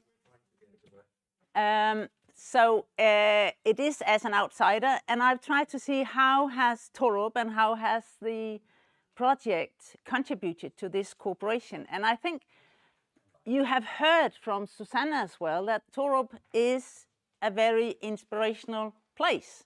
I mean, and through this project, they for sure have inspired many villages as well. And what, as you had mentioned as well, Susanne, is how is this done? Sustainability. Their sustainability is not something that they came up with when the rest of us discover this buzzword. They've done it for a long time, 30 years. And they've added also this fourth leg of not just environmental and economic and social, but also the culture part of it, which is very important also for Torup. So that has definitely been an inspiration. But then also something that you heard about yesterday and today, and also at previous cafes we've had, and even the academic, is the participation, this way of actually having people to participate in the development here in Torup. And you can have all the participants, but if they're going to be there and all going to decide something, more than 7, nothing will happen. So you have to have somebody taking the lead, put things in action. And I don't think anybody here is in any doubt of who is the leader here in Torup. He's just over there, Peter. But there are other people. We've seen Lisbeth, and we know there are other people, because it won't be possible for 1 or 2 or 3 to do everything that happened here in Torup. So there are other people. And we see them, and I think Anna will also talk about this later. So actually it's good to know that whatever you've seen from these consultants, and maybe also what you've seen from a research point of view, is that this is also what we see when we observe, when we go in. So the triangulation is okay. So how do you, I think somebody asked, how do you actually find your volunteers? And how do you make them pay? What happens?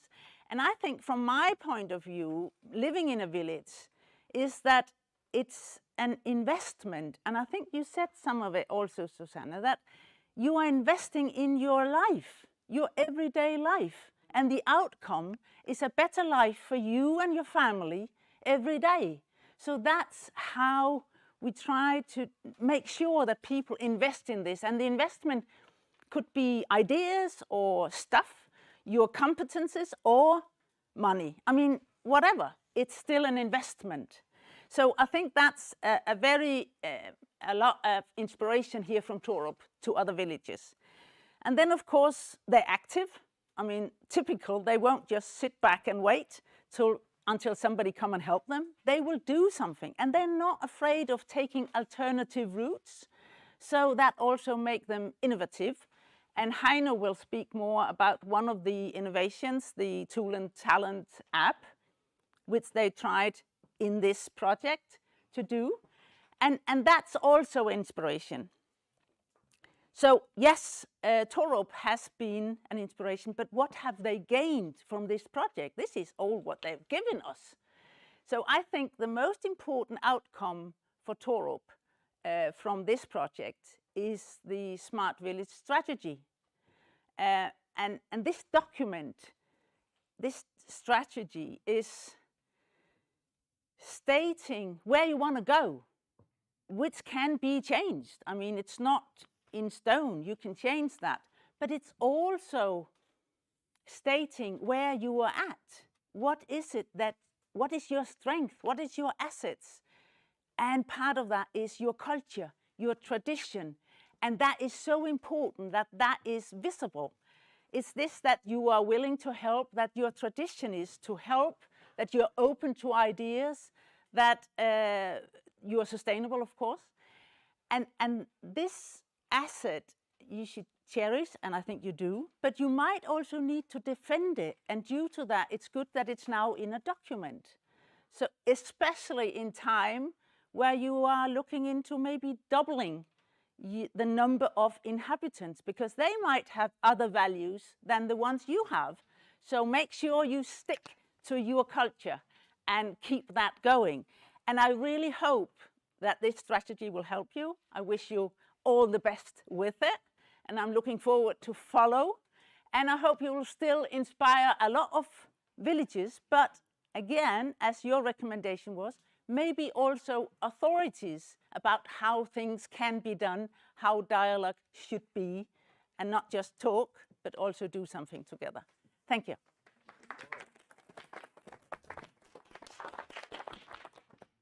Oops, sorry. There you are.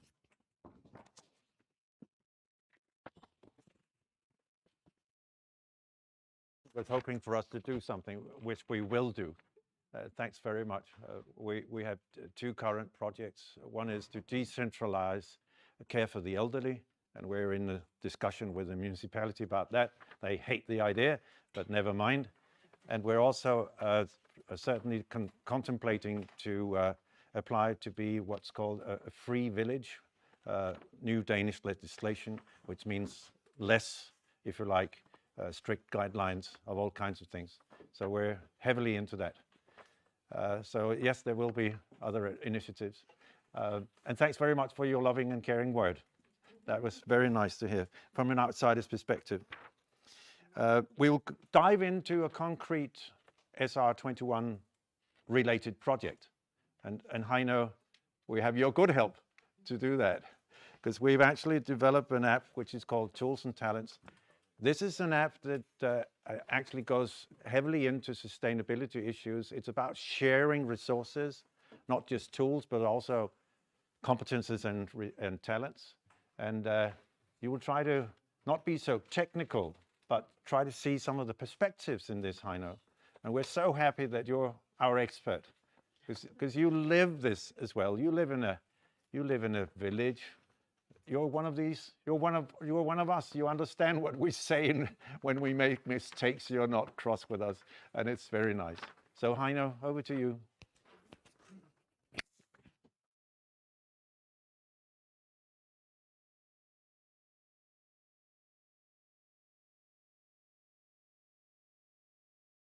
Thank you. Thank you, Peter. But remember, I'm not an expert. No. Thank you. And I'm very humble in the line of speakers, because usually I'll not talk much, but listen most. So I'll try to do this fast, but I'll try to enlighten you in what I have experienced in this process with Torup. Torup called me because I'm co-founder of a Danish platform for rural areas called Min Landsby, My Village, a social media for villages where we can share news and events and carpooling, and also show a map with all the places to visit in the village. And kind of the sustainability thought, Jens and Peter called me and talked about their idea of sharing things and talents. And the idea was to create this platform, this app. And this is what we created. Now, oh, I was too fast. We created a platform so they can try it out. But what I would like to share with you is the first thing I asked them when they called is why. Why do we want to create this digital platform? I ask always when people they would like to create a digital platform, I ask about the 3 Fs. The 3 Fs, is this for friends, fools, or family? Or is it for more than just these 3? And Jens and Peter and the people in Torup convinced me that this platform was not only for friends, fools, and families. So we discussed how to build this, or should we not build this. So we agreed on try to build this platform, but if we should do it, we should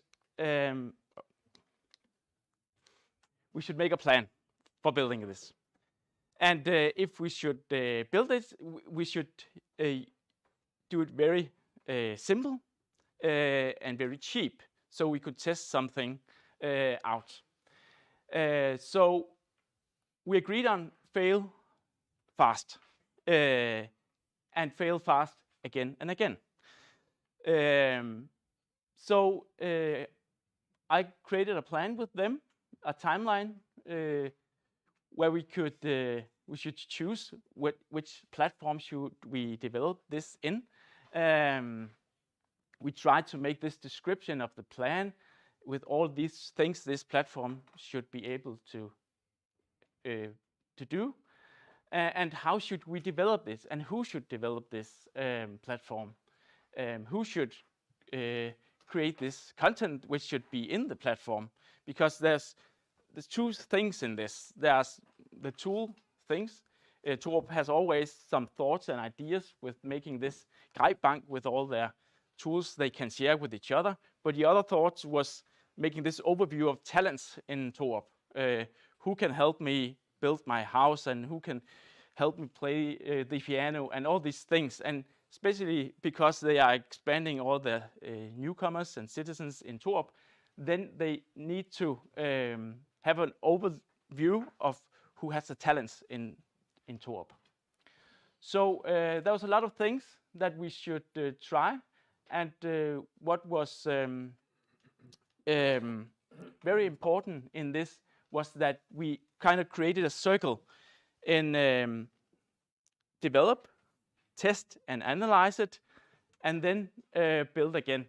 Fail and then build again. And the thing that we discussed was one simple way of testing this thing was just to take the mobile phone and record how people use this platform, and try to see how they are. No, I forgot one thing. When they use this platform, they have to think loud. They have to say, now I'm trying to find this. I'm pressing at this button, but I don't know why is this button placed here, and all these sorts of things. And record this, because that's very important data to know when you have to fail and build again. Yes, and we agreed on we cannot only just build this and then launch it and then we are finished. No, there's a lot of course failures, I say it again, but there's also a lot of launches. So it's not that you think that you can create a platform, launch it, and then you're done. No, you can make a lot of launches. If you think of all the digital platforms that you know, do you know that because they launched one time? No, you just know it because you know someone else who talked about this platform and all these things. Yeah. So we make a lot of fails, and we are not finished failing yet, but we continue, and we are happy failing. But what we have learned in this, what I've learned in this, maybe it's very provoking, but if you ask a developer to cross the street to get a cup of coffee, he'll be run over by a bus. Of course, it's very provoking, but my meaning with this is that if you just ask for something to be developed, you will not develop anything else. It's very important that you think about all these things, or your developer will be run over by a bus. No, of course, but you'll fail. You'll lose a lot of money. You'll lose a lot of time, and we have learned that in this project in Torup. But we're not finished yet. We need a lot of fails and a lot of launches. So I hope you'll follow the project Ting og Talenter in Danish. Yeah, that was my short speak, Peter. Okay.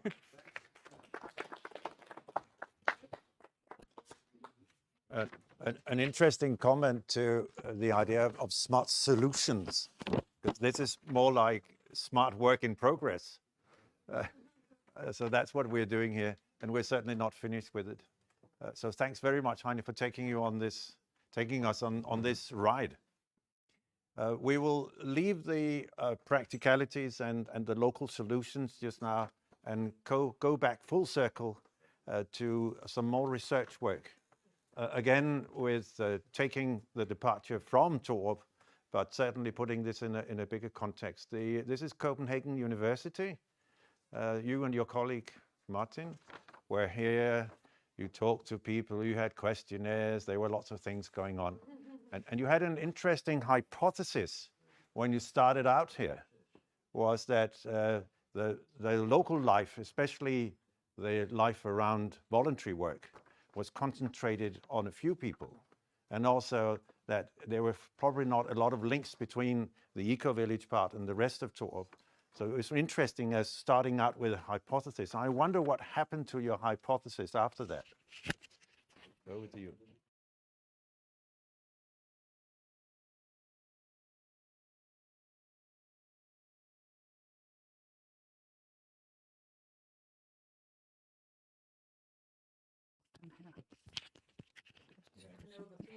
Yeah.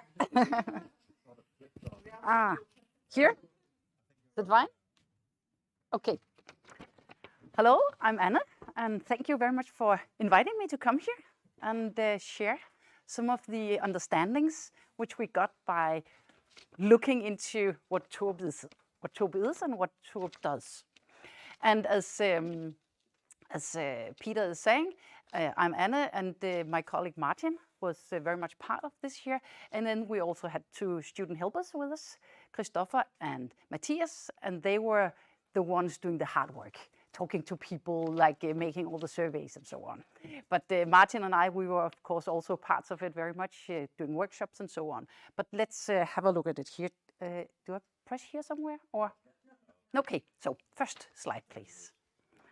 The clicker is over here. The clicker is over here. Okay, so I'd be able to use this one here, perhaps. Yeah, okay. So as said, starting out, what did we set out to understand? We'd like to see what were the important characteristics of Torup. And as Peter was saying, potentially there was a difference between the eco-village and the rest of the village.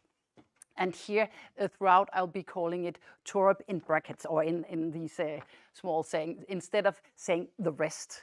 But we would like to see if there was any difference between these here, both in the characteristics, but also in who were involved and so on. And we would like to have a look at what are the key elements facilitating what we'd call the success here. And we also wanted to give a critical view at the future, recommendation-like. But we are at the university, so normally we would not call it recommendations. We'd call it suggestions, or we would call it think about. So, and because I'm from the university, I also want to share with you a bit of what the theoretical approach we had. We were very much looking into this about the endogenous drivers of development, but also exogenous drivers, and a focus on social capital and a bit on economic capital, but very much on the social capital. And as I presume quite a lot of you know, we talk about bridging, binding, and linking social capital here. So what did we do? Yes, we went out there. Household interviews, as said, asking why are you here, how long have you been here, what are you doing, what do you know about activities in the area, how are you involved, how do you use the activities, and so on.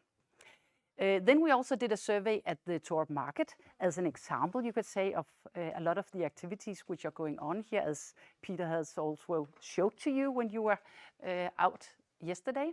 So here we made very short survey like why you're here, how often will you come here, where do you live? Do you live in Torup, or are you living somewhere else, coming here to have a look at it? Then we had some focus group interviews and workshops here in Torup with people living here, asking about what is important for the development here. Why do you think the development is as it is today? And then we have had also a short round looking at the surroundings, and there was a combination of looking into the national and local media. What did they say about Torup? And also talking to people in the local area here, going to Frederiksværk, Frederikssund, and these small towns around here, asking, do you know of Torup? And if you know of Torup, do you use any of the activities there? And if you know of Torup, what do you think of Torup? So this was what we did. And I can, of course, not go into very much details with all what we found out, but I'll give you a short brief here.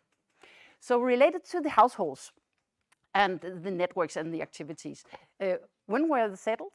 When these people were settled, and I may also say that, as you can see, we talked to 73 persons, and we know that in Torup lives about 250 persons, but you could say these 73 persons actually represent more than 73 persons because they are households. But at least what we also said, we tried to go for both people in the eco-village and in the rest of Torup, so to see if there are any differences here.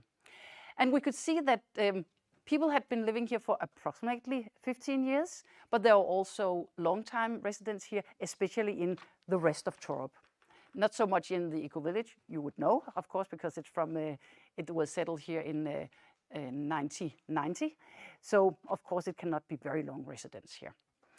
Then we have the social network. We were asking them, do you meet others privately here in Torup? And we saw that 90% did actually meet people privately in Torup. And here Torup said as could be Torup or the eco-village. And there was a bit of a bias, not a big, but towards people in your own part of town. And here it is related to the hypothesis of are they engaging only with the ones in the eco-village, the ones living there, or if you're living in the rest of Torup, are you only engaging with people in the rest of Torup? There's a bit of bias, but not a very large one. Then we looked into the participation in all these local activities, as Peter was telling you about yesterday and also a bit today. And we saw that nearly everyone knew of all the activities. We had the list saying, do you know of the market? Do you know of the gallery? Do you know of the diary? Do you know of the book village? And so on. Just about everyone did.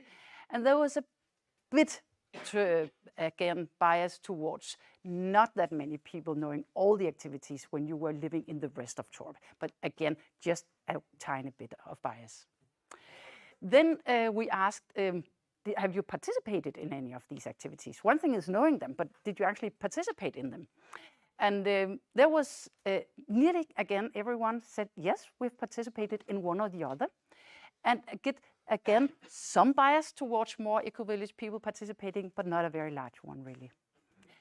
And the last here about the survey, we asked how many, or are you volunteering in any of these activities? And we saw that approximately 60% of the people we talked to said, yes, we do volunteer in one or more of these activities. Most just in one, so focusing on one activity, but there was actually quite a lot also focusing on more activities. Related to the use of services, we were also looking into who are actually using the school, who are using the shop, who are these people. And if we looked at the school and the daycare, there was some bias towards the eco-village people. They were the ones mostly using this. May also be related to the age, but there was a bit of bias, as you can see here. Then the local shopping. About 40% of the people we asked said they did actually do local shopping, that is in the local shops here, every day or at a weekly basis. And it seems as if the eco-village, they were more saying at a daily basis, whereas the rest of Torup, it might not be daily, but weekly at least. And then we just looked into a bit of other services also, and it seems as if there was, again, some bias towards the eco-villages using these other services. Then we asked, why do you live in Torup? And I have tried to gather it. Here you can see for the Danes, or the ones being able to read Danish, you can see what they said. But just the overall groups, there was some living here because of environmental concerns.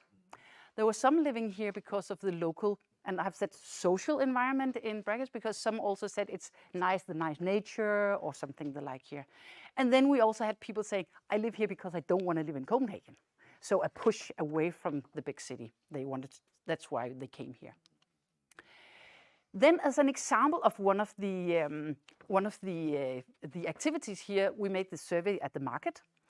And what we saw was that about 50-50 concerning who was there, tourists or local. And I've said tourists in this way because tourists can be people who are really just here for the day and having a look. But it was also people living in the summer houses quite nearby, coming here more than once. Because it was also about 50-50 one-timers, and the other half actually said, we come here 2-3 times a year. And why? Well, it's a combination of this local and organic produce, but also being part of this social event, which the market is. Related to the surroundings, again, it will be very brief, but what we heard, what we talked to these people in the survey, they said very many had actually heard of and visited Torup. It was very much the market, which they knew of and had visited also, and also the cafe in the eco-village. But quite some had also heard of other activities. And when we asked them to describe Torup, we had quite a lot focused on the eco-village and this about the sustainability and so on. But also when we said, how do you see Torup? We had people saying, well, it's small, it's old-fashioned, kind of something I drive through. But others said interesting, fascinating, and so on. So we had both sides when we asked them. When we looked to the media, we could see that the national media, they very much focused on the eco-village. There was, I think, 1 or 2 mentionings which were not about the eco-village. But when we go to the local media, we could see, we were looking at a 15 years period, and we could see it kind of changed from being very much about this eco-village, and now a day it's much more about Torup. They are not, when you write in the media, it's not about the eco-village doing so and so, it's about Torup wanting to or whatever. And it was both on activities, but also on initiatives. What would we like it to do? And we have had these comments to the municipality and so on. So you can say, in a sense, winding up, I would like to tell you how I see the overall potentials here in Torup. And here Torup is the whole village, I would say. And I've divided it in kind of 3 overall headings here. So one is the organization. And here you have heard of this, the Torup Ting. So we see this long-lasting local democracy as an important organization here, as I see it. And also this organization makes it possible to stand as a unity towards or in engaging with the outside world. Then I also see a positive thing, which is that it's a relatively small village.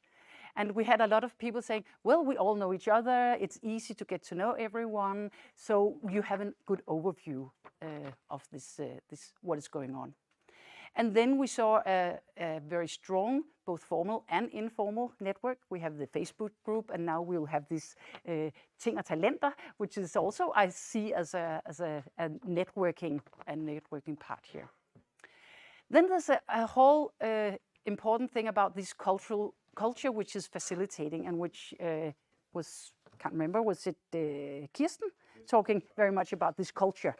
And I also see this as an important thing here in Torup, that it seems as if there's very much a willingness to dialogue and also a willingness to compromise.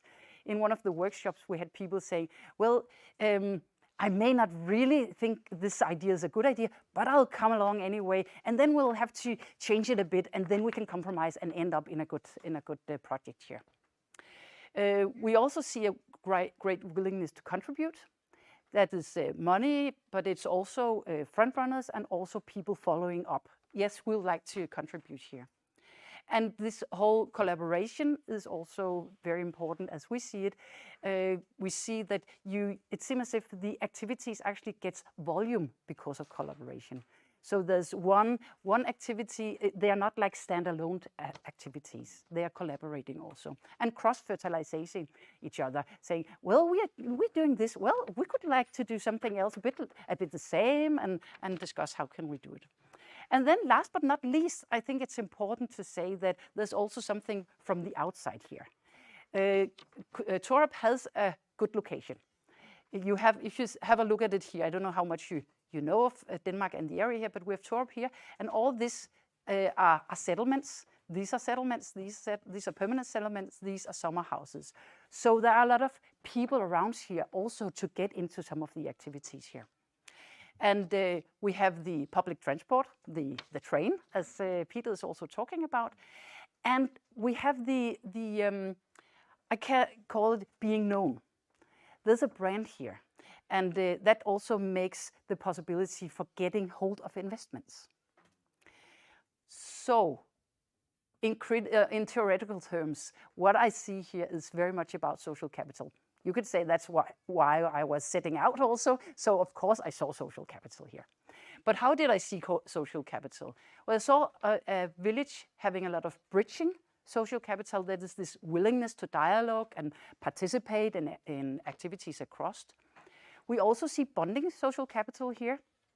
But you can say in the sense that when villagers here, they go together in these ting, the Torup ting, they stand together and talk to the municipality or talk to investors or whatever. And that is a bit another way of talking about bonding social capital. I won't go more into that. Last but not least, related to the social capital, you have what we call linking social capital. That is all the good contacts out of the village. Good contacts to public authorities, good public to investors, to the media, being able to get the good contacts here. And then we have these, you can say, structural or exogenous factors, the favorable location, the infrastructure, but also a matter of being the one. And I've put it in this way, saying, well, it's being the one and the first. And I can't remember somebody saying, well, this is really the very first. I think it was you, perhaps, Susanne, saying this is one of the very first places in Denmark where this whole thing has been going on. And therefore, being the one and being the first, this brand, I think that also helps the activities here. There's a willingness from outside actors to invest, to come here, to discuss, to investigate, whatever. I think that's important also. So last, I would come with this critical view, which is not recommendations. It's more my reflections on what does the future bring and what do I think is important to think a bit of here. And perhaps it's also perhaps it's already part of your strategy. I don't know. I haven't read it, unfortunately. But first of all, you could say everything is fine and active here. Yes, but I think it's very important to take good care of this culture, because and this about the bridging and the bonding capital, really taking care of this good culture and also including newcomers. That is essential for it to stay fine and active here. Then there's a part on this capital which is invested, and also outsiders want to invest money here. And my question is, will this last? And this is a bit related to this part on being the one, being the first. And so it's very important to take care of these local linking social capitals. That is, keeping the good relations to the outsiders here also. Then you're talking about new people want to come here. Yes, we have Videland, another 150 persons coming in. And there, my question here is, could a village become too large? Because one of the important things here is that everyone knows everyone. And everyone likes to go across here. So in this part, it's very much about taking care of the local democracy, engagement, and the ownership. And I think this thing and talent is a part of this, because here you can be transparent about who is who, what is possible here for the newcomers. And I think it's very important to be able to bring in the newcomers. And the very last thing is about frontrunners, initiative takers, and operational staff. This, I think, is very important also, because I heard people at the workshop saying, sometimes you actually support the person more than the project. That's fine, no problem. But it is very important to make sure that you value all roles here. There are people who are frontrunners, and many of you have said, well, Peter's the one. Yes, he is, but there are a lot of other people around here. And it's very important to also bring them in and make sure that they keep the engagement and the ownership and be open to all these ideas. And arrange for a continuous takeover. Because, well, Peter, you'll not stay here for 30, 40, 50 years. So it's very important to you and all the others who are front runners here to really engage the new ones also. Okay.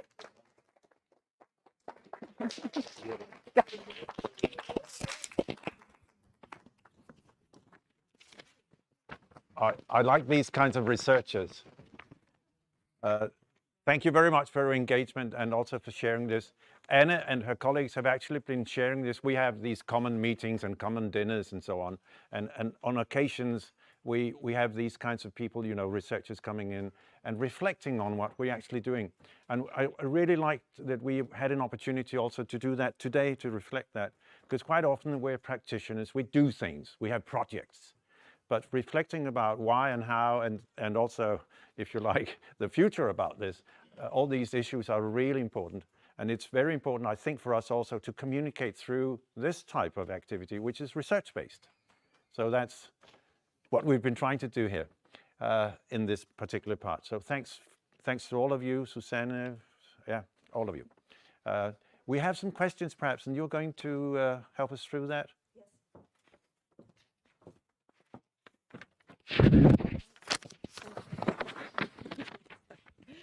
Thanks. Yes, indeed. Thanks for those who are still following us online. And there are a few questions. Of course, people can ask here. So any of the presentations, like just raise your hands and come here to ask. So if you have questions to the research side or the local side and the action supported by the Smart Torup project. But let's have a look at the questions here.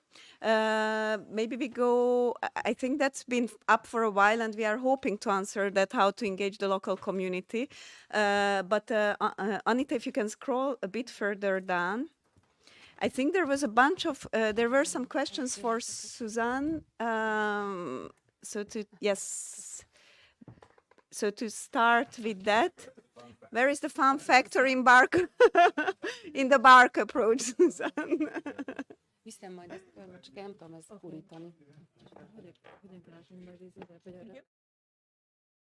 I'm not really sure what fun factor means. Is about the approach. Well, our approach was to do a case analysis, to look at different cases and then see what came up when we looked at them together. I guess the question is about if we came up with, if it had something, some surprises, or if the research showed. Well, the question mark. Oh, the question mark. Oh, please. Yes. You know, one of the incentives of the commitment, a sustainable commitment, is. We will repeat it. Well, I can hear. Yes, please. One of the incentive elements to assure a lasting commitment is if people feel happy doing that thing. And all of the factors you mentioned were quite serious and quite, let's say, relevant. But I mean, do people really like to be working? And it's the same question that came up in the last presentation: the sustainability of people. Yeah. And so maybe you could go into that a bit. Thank you. Well, maybe it slipped my. It's an overall research question was. How do these communities keep their sustainability, and how they keep people in and the village functions and services, and how do they keep people in the village and not move away to the city? And what we saw was after working with these initiatives. They all managed to have new services, new functions, and to have an influx of new people, especially in this case in Torup. So that goes to show that it is something that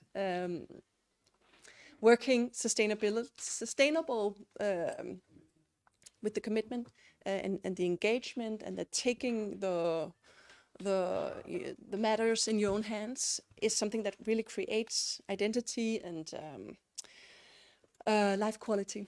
So I hope that, and now I understood your question. Yes. And the next one, Susanne, can you mention some national legislation that have been changed thanks to community in Torup? And it's a question that I would pass on to Peter, because I don't know of any national legislation that have changed, but these working as functioning as these small experimental test labs where we try to push the boundaries and test some new solutions. If there's a good relationship within the municipality, then this is something that goes up in the system and challenge policymakers. And what we saw in the Torup case is that it helps the administration to be up on their, what do you call it? To be alert and to know about the legislation, and then also taking these questions up further up into the national system. Yes. Thanks a lot, Susan. Yeah.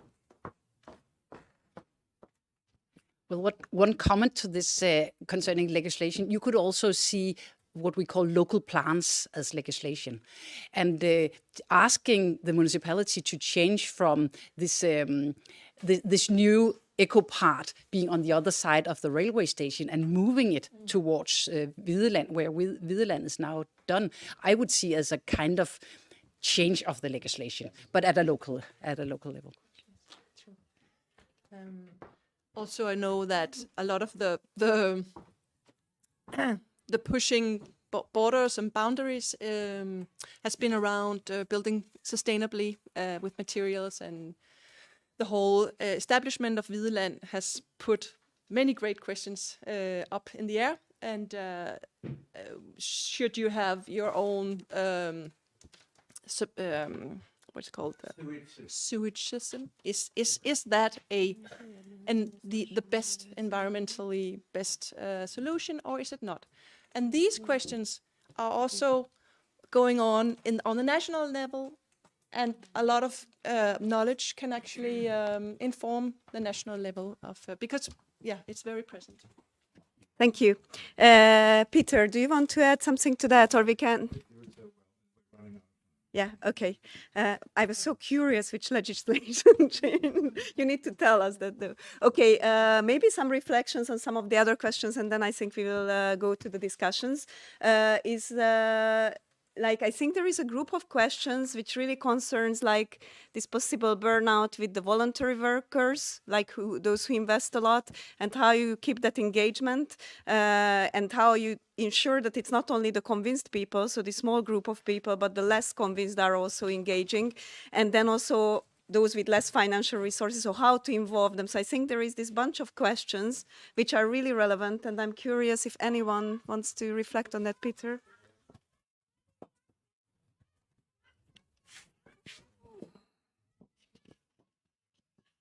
You've probably spotted that there is a massive amount of voluntary work in this environment, in and around Torup.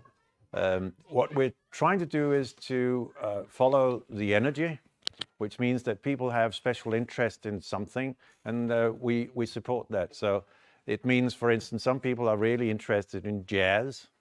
Fine, go ahead. Can we support you there? Would it be nice for you to be part of neutral cultural planning? Can we put your initiatives into the local calendar so that we can keep track of the dates? Those kinds of practical things. But more perhaps to the point here, when we work with volunteers, we try to package the work so that it's manageable.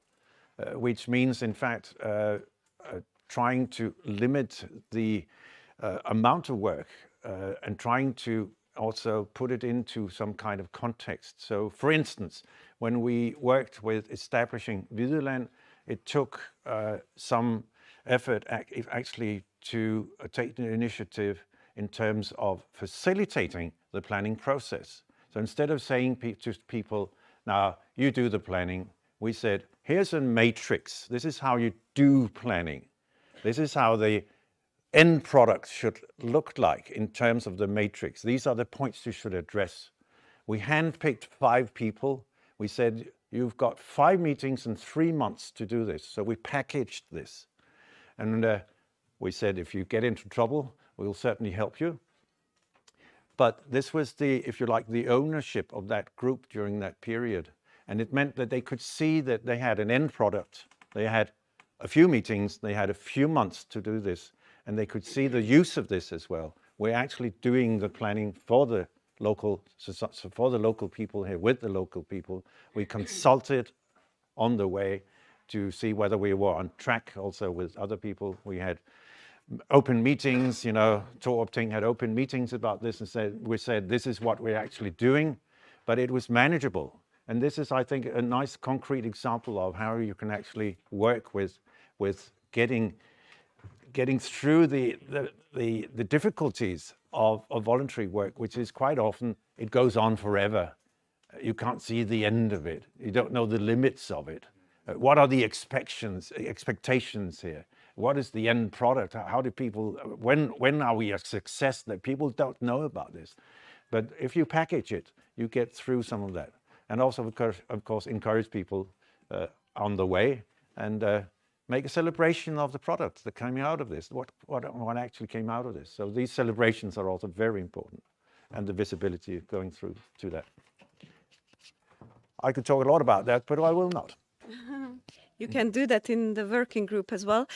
So I think I give it to you, Jens, in a second. But one question, like maybe you could bring up the poll, Anita or Anna. So we would like to ask those who are still online to vote. And in the meantime, while I vote, I will give you the word. So we will have in a minute 3 working groups with the presenters. So one would be Torup funds and initiatives. And it's really about what initiatives have been going on and how it's been funded by Torup Fund. The other is more centered around the Smart Rural 21 process. We don't know because maybe it's with a bit of delay. We hope that people are voting. If not, we will just continue the discussion here. So how the Smart Rural 21 project supported and the lessons especially about the tools and talents.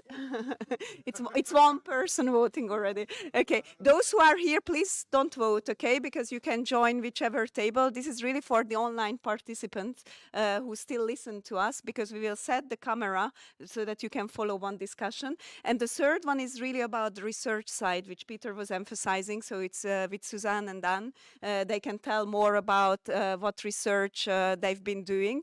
So those who are online, please keep voting, like which discussion you'd like to listen the most. And Paul, you were telling me to say something which I forgot. Oh yeah, that there will be a resettling of the tables. So those who are online, once we decide which group, you will need to give us a few minutes so that Paul or helping hand here can set up the things in a way that you can listen to that discussion. And while you are voting, and please keep so that we see that you are online, and those who are here don't vote. Jens, if you come here, because they won't hear you. We hear you, but they don't. And then I want to ask if anyone else from the other villages have experience or how to engage the less convinced. And I'm curious to hear that. Okay, I was just in relation to sustainability of the people who are involved and volunteers. I just want to mention a very pragmatic approach that the Torup has, and it has also a catchy name of it, namely small things, which is a way to introduce small projects and have people to reach out and say, well, I want to participate in that, with a well-defined goal. And you can see you have, well, I'm not alone, we are 2 or 3 people and we are going for this. And I think that's a very good idea to in that way to engage people in a way where they can sort of see the scope of what they are doing. Mm. In many, very often you see that the board of such a community, they are burdened with all these projects and they don't know how they can engage the members of it. So that's very good. Thanks a lot. That's a very interesting and relevant point. And I want to ask the other villages, any comments? Those who worked with the community, what you do with the less convinced ones? How do you make sure? I think we heard some good examples from Jens and Peter here, like how to make it tangible, that they see the end, that their ideas are picked up. But do you have any suggestions on how to make the less convinced and engage the people locally? Anyone? Warenbeck or Spain or Austria, or any suggestions from any of the villages? While we are waiting still for the votes, it's already 20 people. So those who are online, I'm just repeating that you can vote which session would be live streamed, okay? Because we can only live stream one, unfortunately, but it's already 20 people voting, and it looks like people want to hear even more about Torup Fund and the initiatives you have here. Okay, no other comments on this? We might come back at the end. No one? No other villages? Share ideas? Okay. So what I suggest, but we wait until the end. It really looks like the Torup Fund and initiatives will be the winning and live stream session, which means we need to put two tables together probably there, and that will be the Torup Fund one. There will be one on research in the middle, and then the rural sustainability research in the middle, and the Smart Rural 21 experience with Heino and Kirsten on the left-hand side to me. So I think each of you can choose. So the idea is to continue a bit the discussion, to share your experience, what's happening in your village, what questions you have to the speakers still are there about the research or the Torup initiatives or the Smart Rural 21 strategy or action. So what I suggest, please just move around a bit. It's a good exercise as well. We will live stream the Torup one. So Torup one there, research in the middle and on the left. Yes, thanks. So half an hour before lunch. And those who are online, give us 2 minutes. You will be put offline just until we set up the thing.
Yeah, hello everyone. So just a very, very small technical information that the people who are online, they can still ask questions from this table. So they can send their questions through Slido and we will see them and we can answer here. So now, yeah, I would like to pass the word to Peter. Well, I thought we've already presented a few things about the fund, but I'm sure you have lots of questions and reflections about this. So I thought if you have any of those, we could start off with that, and especially if the Slido people have some, written questions, we can also respond to that. So we have lots of examples, and we have lots of technicalities, and we have all the links with the banks and all kinds of things here that we'd like to talk about. But I was wondering what your questions would be. Yes, I would like to know, because you are a small municipality with, of course, with a lot of projects, but you have not a lot of staff, I suppose. How do you manage to I love that one. to attract? Because this is something really important for a lot of French municipalities, small villages in France who have no engineering to get the money and. The short answer is we don't have staff. And the longer one is that from time to time, we get some funding for particular projects. So we have project money, which sometimes actually can translate into some small sums of a part-time job. So that's where we are. So Catalina, that you met here for this time of period, has a part-time job in the fund. 12 hours a week. 12 hours a week, those hours are funded by a particular fund for a while. Then money ran out, and now we're paying ourselves, aren't we? Yeah. So the municipality, which is the greater unit with the 30,000 people, are not paying anything, and there's no staff there, and there's in fact very little help. In terms of staffing, it's one of their difficulties that they can't really do that for us. Would you like to add something here? That's one of the things we are working at, so that we could have some coordination and don't have to find out to make research every time we need a municipality partner or work. So we are coming to it. Yeah, we're not quite there yet. Not quite. But we put a lot of effort into getting funding from different funds, and they could be interested in health issues or old buildings or rural development. But of course, these funds are short and they run out, and we actually rely heavily on people like Lisbeth. And you've been putting in lots and lots of hours in running the fund. Lisbeth is the chairman of Torup Fund.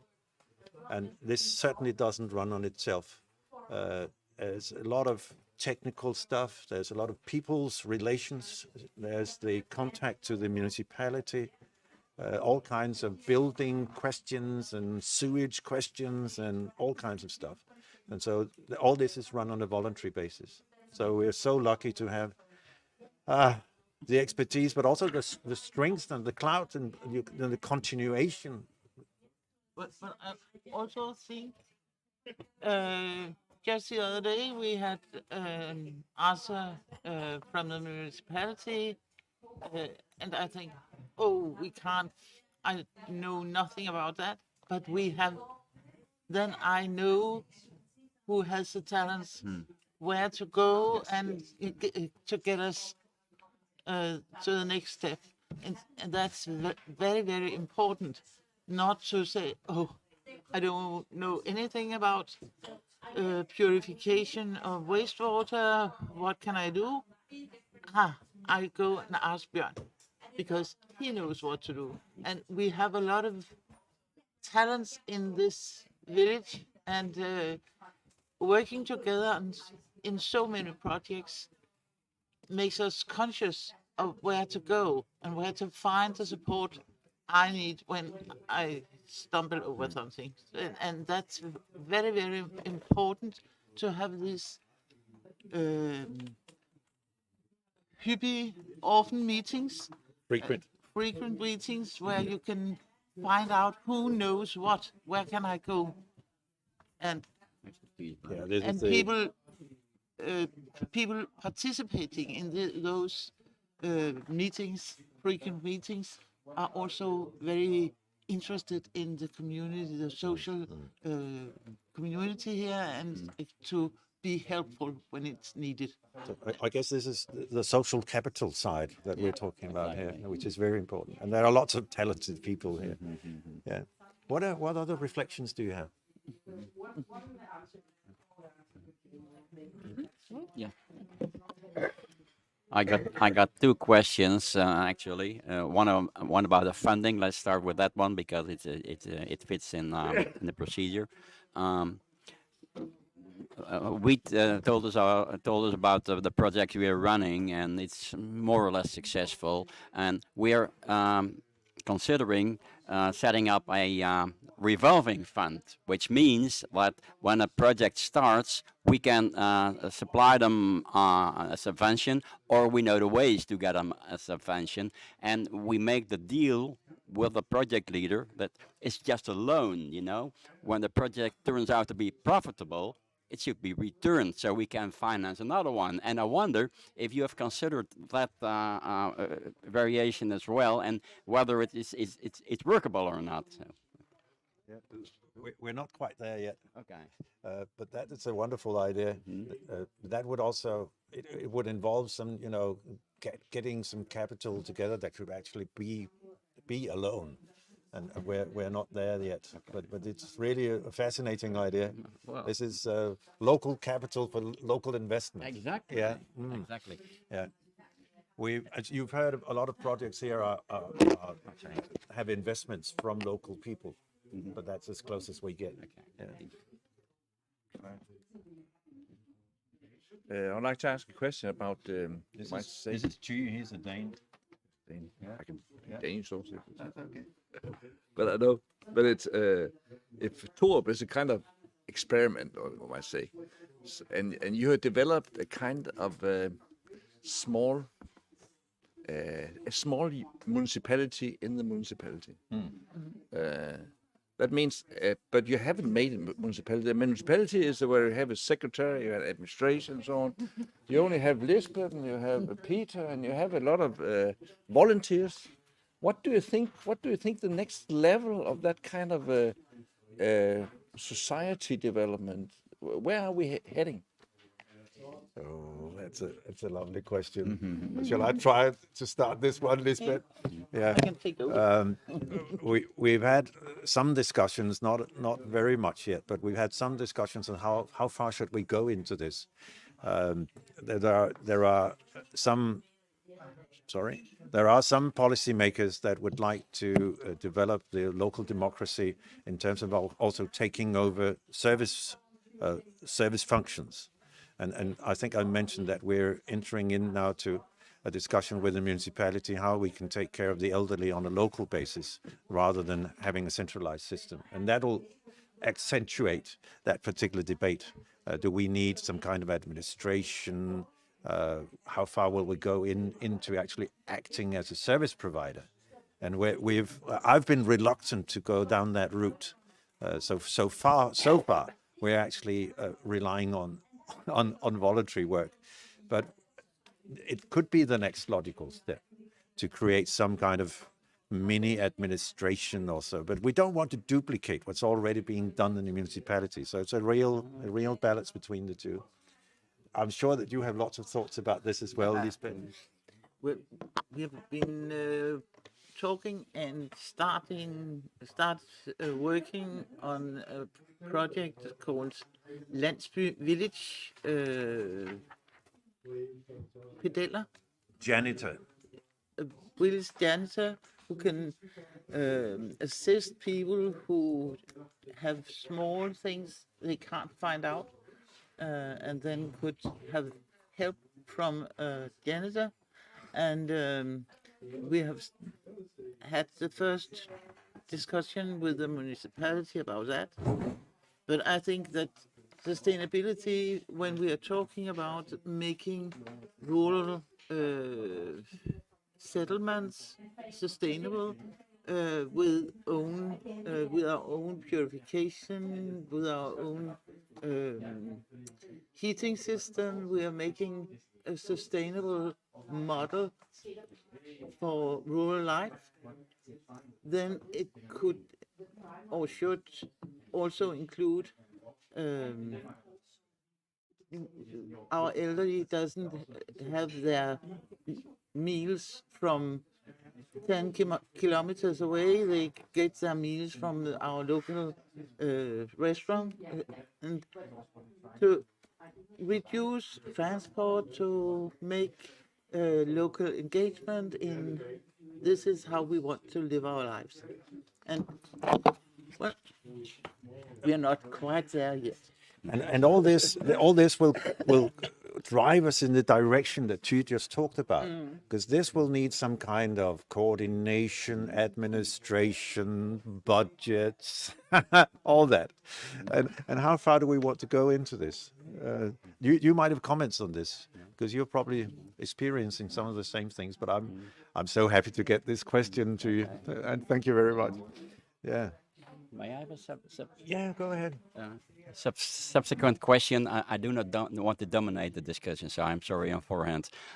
We're talking about, let's say, the democracy. There is another aspect on bottom-up democracy, which is discussion democracy, and maybe even a decision democracy. And maybe Severin knows about it. In France, they had an experiment with the Citizens' Convention on Climate Change, and it worked more or less. I mean, Macron used it for his own targets, of course, but that is one of those experiments. And I wonder if the democracy, which we're discussing right now, might let's say, exit to the other aspect of democracy. So I'm quite curious about the perspectives. Thank you.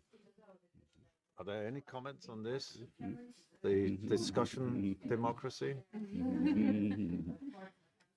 We're doing our best there. I'm certainly I'm not convinced we're experts in this, but we try to go in that direction where we have discussions.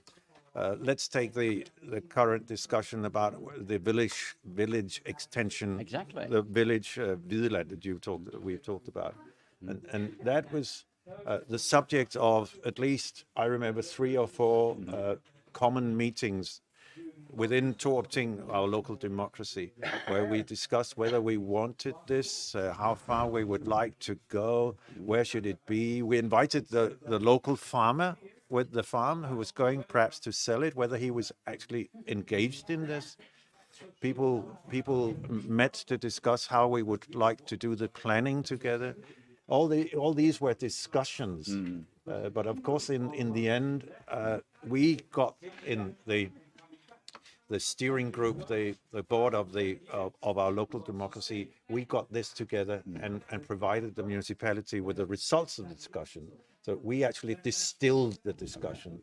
So there's somebody who has to facilitate and distill. But we had a long period. I would think it's probably 3/4 of a year or something like that, with several meetings where we actually provided people with maps and planning. What does planning mean, and how many would we like to be, and how also the timeline in this, and the money side, which is when we actually formed the fund, which was going to buy the land and so on.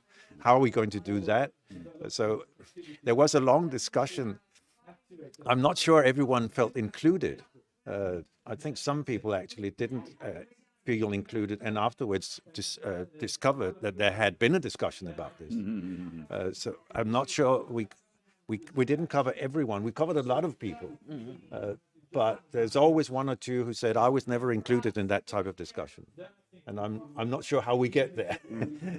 I don't think we'll ever get to 100% participative democracy, but we were some way down that line. I'm not saying we were perfect, but it was an attempt to do It's something. on the move. Yeah, it's always on the move. But I don't know how you operate in these matters. I mean, for instance, are people included? I have rather a question than a comment. Do you know any other similar initiative like this development you plan now to make your village almost like double-sized? Do you know any like that? Did you check the processes of the others, if exist? Yeah, there are several villages that would like to do this, and they often consult Torup, and they often have me visiting. Many of them rely on external forces. They would like somebody to come in and do something with them, for them. So that is, there are also other developments, but that's quite often the starting point. So can we get the planning done by the municipality? Can we get a developer in, and she will do that for us? Then, of course, there are some eco-villages, and these are other types of examples. So just across the water are 2 or 3 eco-villages, quite small, in fact, some down to 12, 15 families. And they're doing similar things to us, like us, but more like a more closed unit, quite often, with a few families taking the lead there. And we're actually engaging the whole village in this. So there are different types of activities and strategies here as well. But many villages would like to do something along the lines that we've done. And then they say, oh, that's going to be a lot of work. And where's the money coming from? And oh, the planning, and oh, the municipality, and so on. So they see lots of obstacles. They see a lot of difficulties. Yeah, there are difficulties. It takes people like Lisbeth to get through that. No, I think some, not many, but some of the municipalities here in Zealand has in fact decided they want eco-village. Yeah, yes. And they decide and engage people to come and settle down. They will cooperate. They will be very keen on having this center in their municipality. But up till now, I haven't seen municipalities being really successful in that approach. But you can see it's true. They have ideas about this and planning, and they facilitate the process in some ways. They try to facilitate. The next door neighbor, Oshare, is a good example. Yeah. And they're trying to do that. And in Fyn, we have some examples as well as, self-growing initiatives where the whole process is facilitated by the municipality. So it does happen. But it has many different shades. But it's true that in some cases, quite a few cases, they would love to have some eco-villages because there's this, the resourceful people moving in, that sort of thing. Yeah. Yeah. Further comments? I have a comment. Yeah, I just, before you comment, we still didn't receive any questions online, so I want to repeat again for those who are watching online that you can ask your questions on slido.com. So the number is 625-371. No. Okay, I will do first with comment, and maybe there will be a question or appear. Well, when I'm going to Latvia, my country where I'm coming, and when we are looking on these civic activities, which is also related to village planning and village movement, etc. My observation is that there is always, of course, as in Torup, leaders who are doing this, and mostly they are doing on a volunteer base. But there is always a reason why they can do it. Like are they may be closely related to municipality, or they are doing their economic activities in the village, etc. But recently there is appearing some also foreign funds who is like giving opportunity to write a project, to run survey, to make a surveys for villages, to make plans, etc. And somehow this gives opportunity, but this is also makes project scopes for this village development issues, and this is related to what you said, that you are also searching for model not to make local fund just based on volunteer. What do you think about this opportunity to do this, all this more or less funded, but in the meantime more structured under project basis? Is there any opportunities in Denmark like this, and how you consider them? Thank you. Should I try? Yeah. I would be reluctant to invite people like that into our local society. First of all, because I think we're much better at doing it ourselves. That might be arrogant, but there is some thought behind that, because we've had some people coming in to study and develop Torup, and it's not been a huge success. We've had them, being consultants on small projects and that sort of thing, and it takes a while for them to understand what's going on here. And also, I think we do have the social and other types of capital to actually run projects ourselves. We're quite good at that. So I would be reluctant to get somebody from the outside, because they often have other agendas, an economic one or a political one or other types of agendas, which we would then struggle with. But it might be a very arrogant answer. Yes, we can do this ourselves, because sometimes, of course, we need expertise from the outside. But we would like to, I'm looking at Lisbeth while I'm saying this, but we would like to have expertise when and how we would like it to be. Because we need it, for instance, sewage system expertise. We don't know a thing about this. And then on our board, we're certainly not experts on this. But we know who to actually approach, and we get the kind of expertise that we need for that particular part of the project. So we keep our hand on the tiller, and this is civic society actually taking the lead in this, rather than getting some kind of expertise in and telling us what to do. Does this sound very arrogant? No. Self-confident. Yeah, it is self-confident. Yeah, it is in some ways. This is the key to keep your philosophy. Yeah.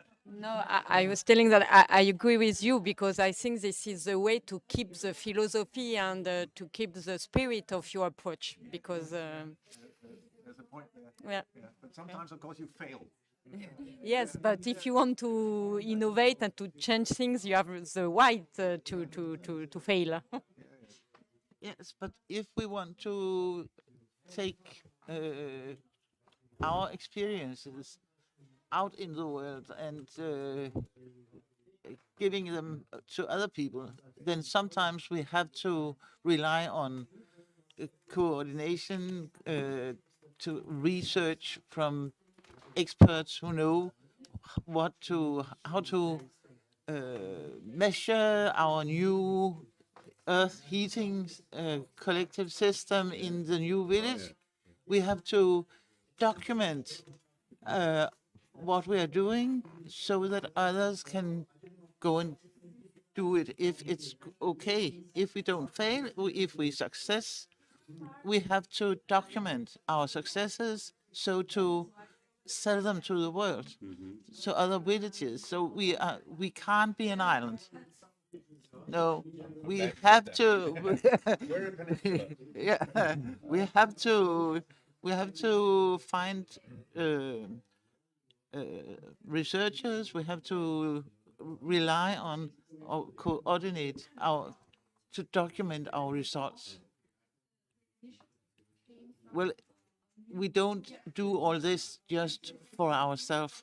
We would like to be part of the climate change agenda. So, yeah.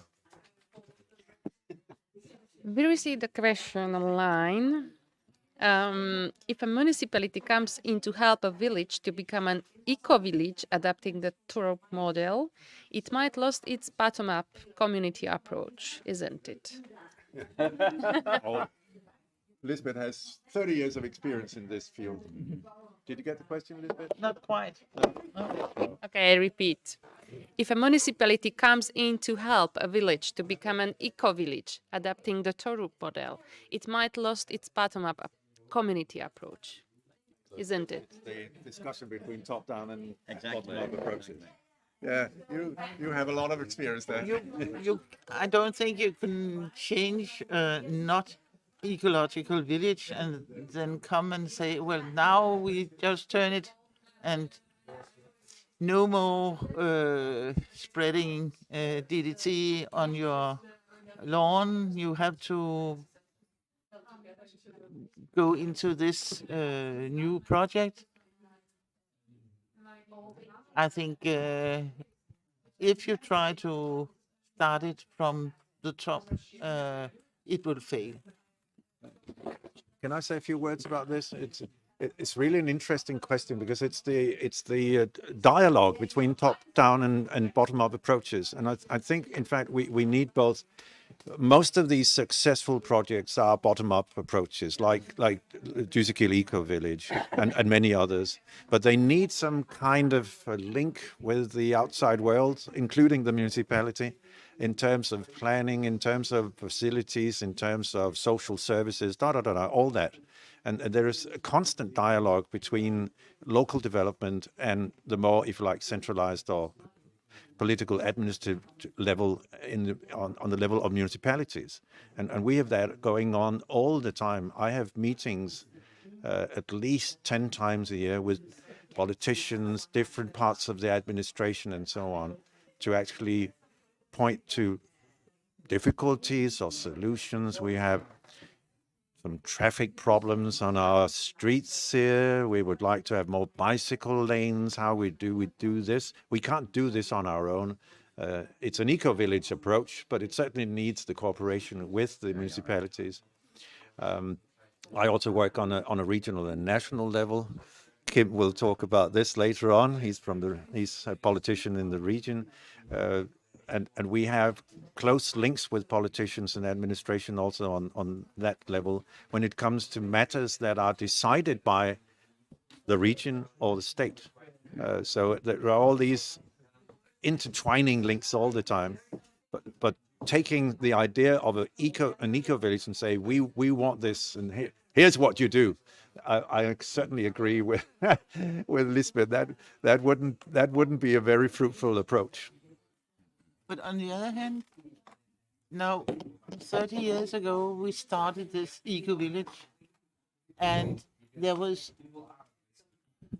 only one farm nearby making ecological products. Peter and his wife have bought it. They are living there now, but there was only one in the area, and now nearly all the farms around us are ecological. So it's not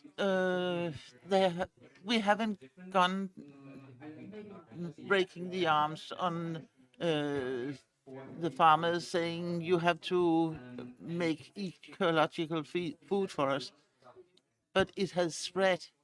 It has become the normative for the area instead of being something very strange, very exotic, ecological carrots. Who would eat them? Hippie carrots. Hippie carrots, Yes. 30 years ago. Yes. So it's also the afsmittende. Yeah. Well, it has a ripple effect. Yes. So instead of coming from,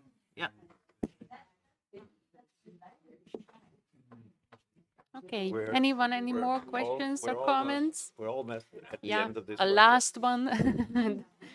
More questions? No? People maybe You didn't are ask hungry. You didn't ask many questions about the fund. I'm so glad. before? No, Okay. that's just a tool. It is a tool. But I like to. I have an idea, Peter. Go ahead to you. What about making an experiment, building a kind of a village secretary or village administration, and then try it out? Just try it out. I'm Make so- it kind of where you can be a kind of part-time jobbers and so on. Yeah, And then try it out, because that's a kind of a rebuilding kind of system from the bottom. Setting an Shall we try? We don't want a lot of bureaucracy. How do we get around that? But Well, thanks very we much. build ourselves. Thanks very much. all of Okay, you. I think that was the last comment and idea, because now we don't hear each other. Okay, so see you later. We will go for a lunch now. Lunchtime.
It's only once. Now listen carefully. I would say this only once. Only once. Yeah. This afternoon starts off with a representative from the region. This is a real politician that we've got here, Kim Rockhill. Kim has a long experience in being a politician, and also on a very local basis. You were actually the mayor of Skibby, of a not so big municipality. No. And now you're in the region, but you're also, Kim is quite active in his home village. So you know about being a village person. The kind of things that we'd like to discuss here, and this will be just a brief intervention by Kim, are the links between rural development and the regional level of policy making. And the region has a responsibility for a number of things in the Danish context. And one of them is natural resources, which means gravel and sand. And another one is traffic, which means trains and buses. And those are some of the, and of course, the regions also have the responsibility of the centralized health system. But Kim, just a brief word from you, your role in this and also your view on it. The links between people in the rural areas and the region. Yes, thank you very much, Peter, for inviting me to say a little bit about the region's play in this rural area. As Peter said, we are only playing a very small role in this. We have responsibility for some of the transportation public. The mic is on, Kim. You don't have to worry about it. And there's no PowerPoint presentation, so relax. This is Peter Plant. That's not Kim. Oh, come on. Okay, can I go on? Yes. Yes. We have only a small role to play in the rural areas of the region. The region is the capital region of Copenhagen, 1.9 million inhabitants. 29 municipalities, some of them in the city of Copenhagen, very big houses, tall houses, and this area like this. 9 of the municipalities are like this area, and I myself live in one of them, Skibby, which is further down the fjord. I have been a politician since 1986, terrible many years. 33 years in municipality politics, 12 years as a mayor in Skibby, a small city further down here, 4,500 inhabitants at that time. We have now been put together and been closer. But as I started, the region is playing a very small role in these rural areas. Torup is a lucky village. They have a train coming on and off several times a day. And it's only a few of our small villages in the Copenhagen area which have this opportunity to send people to work and come back from work, send young people to education and come back again. It's very fantastic that it's possible to keep these train lines going on even now in 2022. Most of the small villages in the Copenhagen area is run by buses, and we say it's a regional bus if it goes to more than one municipality. Yeah. And they belong to us. All the buses which only go inside the municipality is the community, the local governments in the municipality who takes care of that. And then we have a role to play in education, not the primary school, but when you get up high in the high school level, or if you go to what do you call it, education to become a plumber or a bricklayer or things like vocational education and training. Thank you. So that's some of our responsibilities. And then we, of course, have the big responsibility for all the healthcare all the hospitals and things like that is the main subject for the region. But Peter also said we sometimes meet, Peter and I, when we are trying to dig some gravel outside Torup for building material, for making clay to bricks and to dig up stones for building and so on. And we had a new plan last year, and Peter was saying, "Oh no, not that close to." Not Peter, but the village was saying we coordinated. Yes, not so close to Torup. So please try to find some other places to dig up the soil for building houses. And I asked Peter at that time if it was possible maybe to build a new village outside here, Videland, which is probably something you heard about. Build that without using the stone and the gravel and the sand, and because there are new ways of doing house building without digging up from the soil. So if Torup wants to be a green city, it could be a way of lifting up themselves on that level too. So I like to communicate about things like that. So that's almost what is the main subjects. And we also go in when there's some kind of pollution in the earth. That's the region as well, because very often the pollution is in one municipality, and they pick out the water, or take out the water in the next municipality. So they cannot agree about how to do that. So therefore, the region is the one who says what is the first priority to do about this pollution. So that's all about. If there's a question, I can. Yeah. Regional level. Can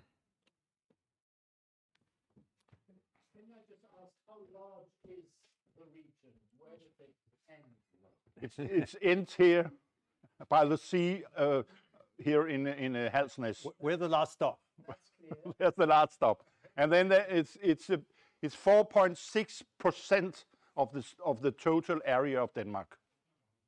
So it's a very small region, and that's one of the challenges, because we are the one with the biggest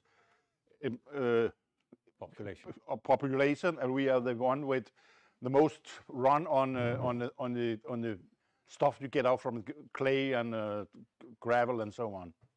So we have a big challenge there. And it also includes Bornholm, the island in the Baltic Sea. Then we are 6% of the same of the Danish. There we go. There we go. So we are very small compared to the rest of Denmark, but 1/3 of all the population lives here. Kirsten, you had a comment? You can repeat when you. I will repeat whatever you say, Kirsten. Oh, really? Oh, really?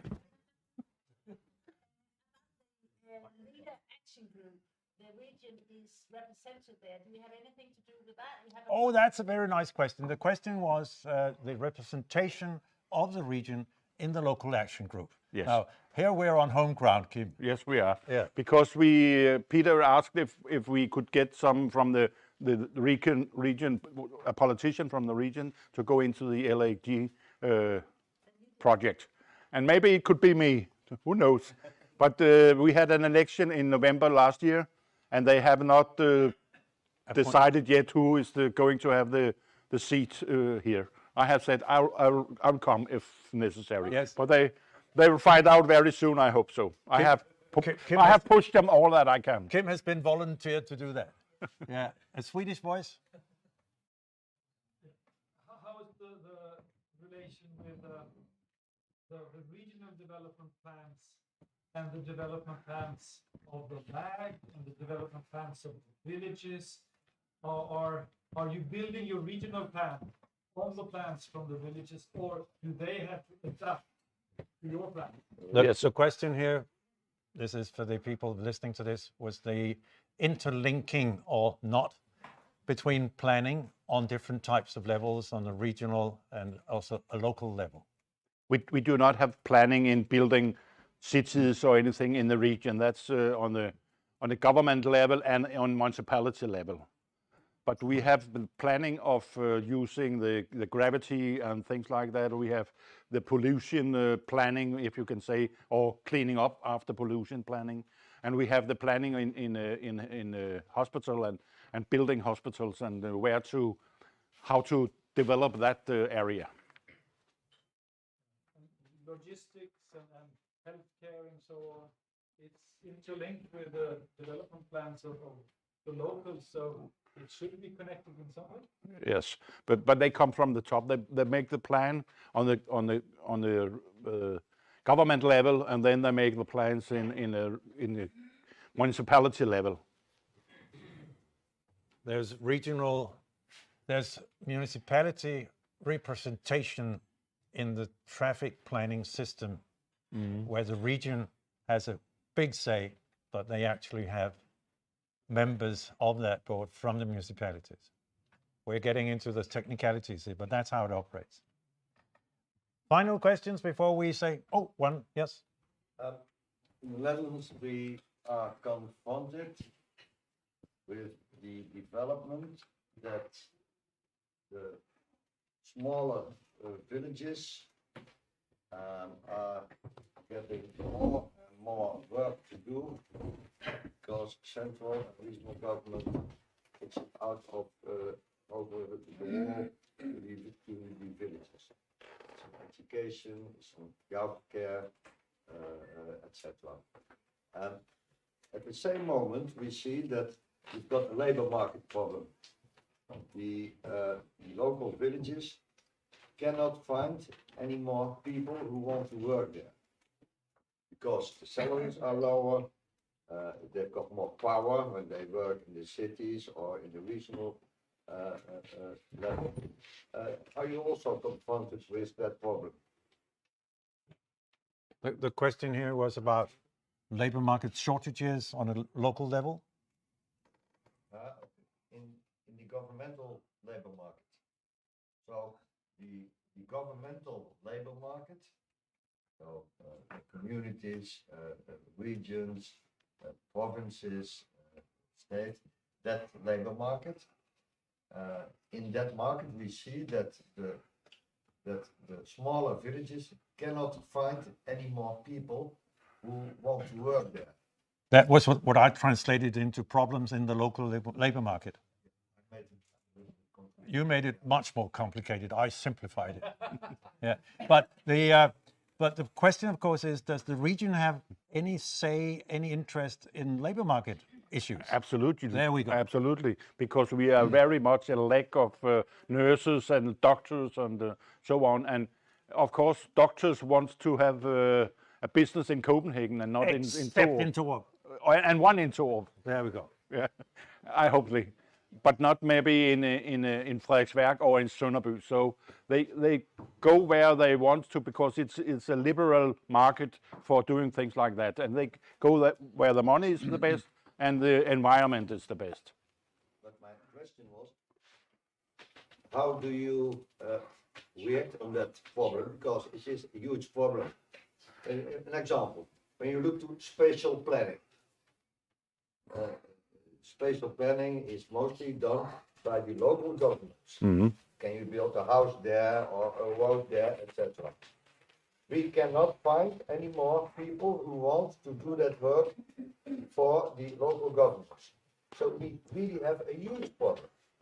We have the same problem, and if you have a good idea, I'll take it, please. Okay, I think. What is your action on that problem? We have made a special community committee in the region. This committee, this election, to exactly have a focus on how do we get the proper labor to all the jobs that we have, which is not in work. And they have to start working now. Yes. Fine, thank you. Kim, I think that's the end of it. Okay. Thank you very much for coming. Thank you. And we'll... Jeg bliver lidt endnu. Oh, you'll be staying. Yes. I've promised to say a few words about the local action group, and I'm sure my PowerPoint presentation is on its way. F5, there we go. You've heard me talking a lot about Torup which of course is my main interest, but in fact, I'm the chairman of the local action group, which covers 2 municipalities, 60,000 people. So I do come out of Torup sometimes. And I'm going to take you through a few examples, local examples of the if you like, the efficiency, but also perhaps some of the effects of what we do in a local action group. And I'm sure a lot of you are familiar with the idea. So we'll jump this. Quite a few of the local projects that you've seen over these last few days are in fact local action group projects. And you've seen some of them. The village doctor, that particular project down there, we in fact sponsored some of the building. The co-working spaces, some of you have seen and heard about the little village train station down there. We'll come back to that. The local shop, the restaurant, the bakery, alternative transport, and a common meeting house. All these are local action group projects. And there's a new one on its way, which is the renovation of the co-op. So I try to balance this so that not every single penny from the local action group goes to Torup, but it reflects the initiatives, the local initiatives. But of course, I have 2 municipalities to take care of here. We've actually gone into some length in terms of working with sustainability, also in the local action group.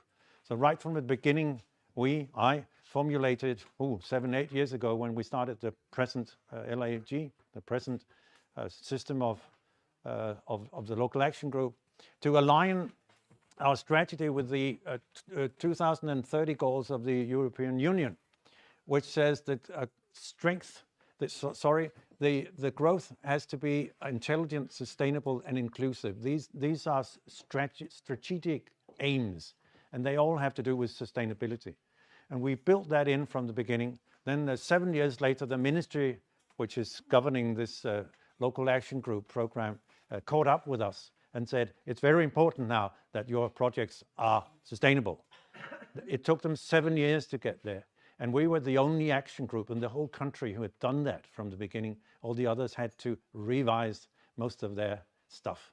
So this was an interesting, again, a Torup example of how to try to, if you like, formulate, but also to have some influence in the national process, in this particular case, in the LAGs, the local action groups, and how they should operate and what their focal points should be. One of the things I have to keep reminding the Ministry of, and this is the Ministry of Planning, is that in fact we're operating on a principle, the leader principle, the liaison entre action de développement de l'économie rurale, which means of course that it has a focus on rural development. The basic principles here are bottom-up approaches. It's very, very important to build on local initiative. If you're a ministry, you can hardly see this. And I have to remind the Ministry for Planning, that we're actually working on some principles here. And they see I'm a real nuisance because every time I can do something about this, we discussed that, Heino, in the break here. I'm one of the leading leaders of this because I'm actually on a national coordination group for all the LAGs in Denmark. I have to remind them that these are the basic principles, that in fact you can't just look the other way. And I'm sure we'll have to fight this fight again and again over the coming years. We're entering into the new program period from 2023 to 27. Help me here, Heino? Yes. And again, I think, and I'm sure it is also important for you in your villages, that we actually stick to these principles and that we say loudly that bottom-up approaches are what, this is what these LAGs, these local action groups, are built on. Yeah, I'm saying this with some emphasis because it's a constant struggle, in fact.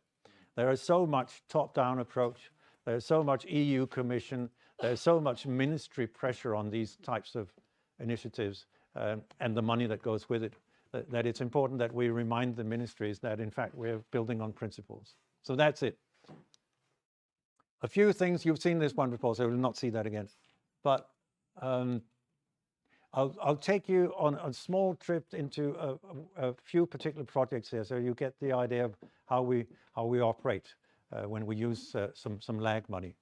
And we're very aware that we're building on 30 years of experience with eco-village development.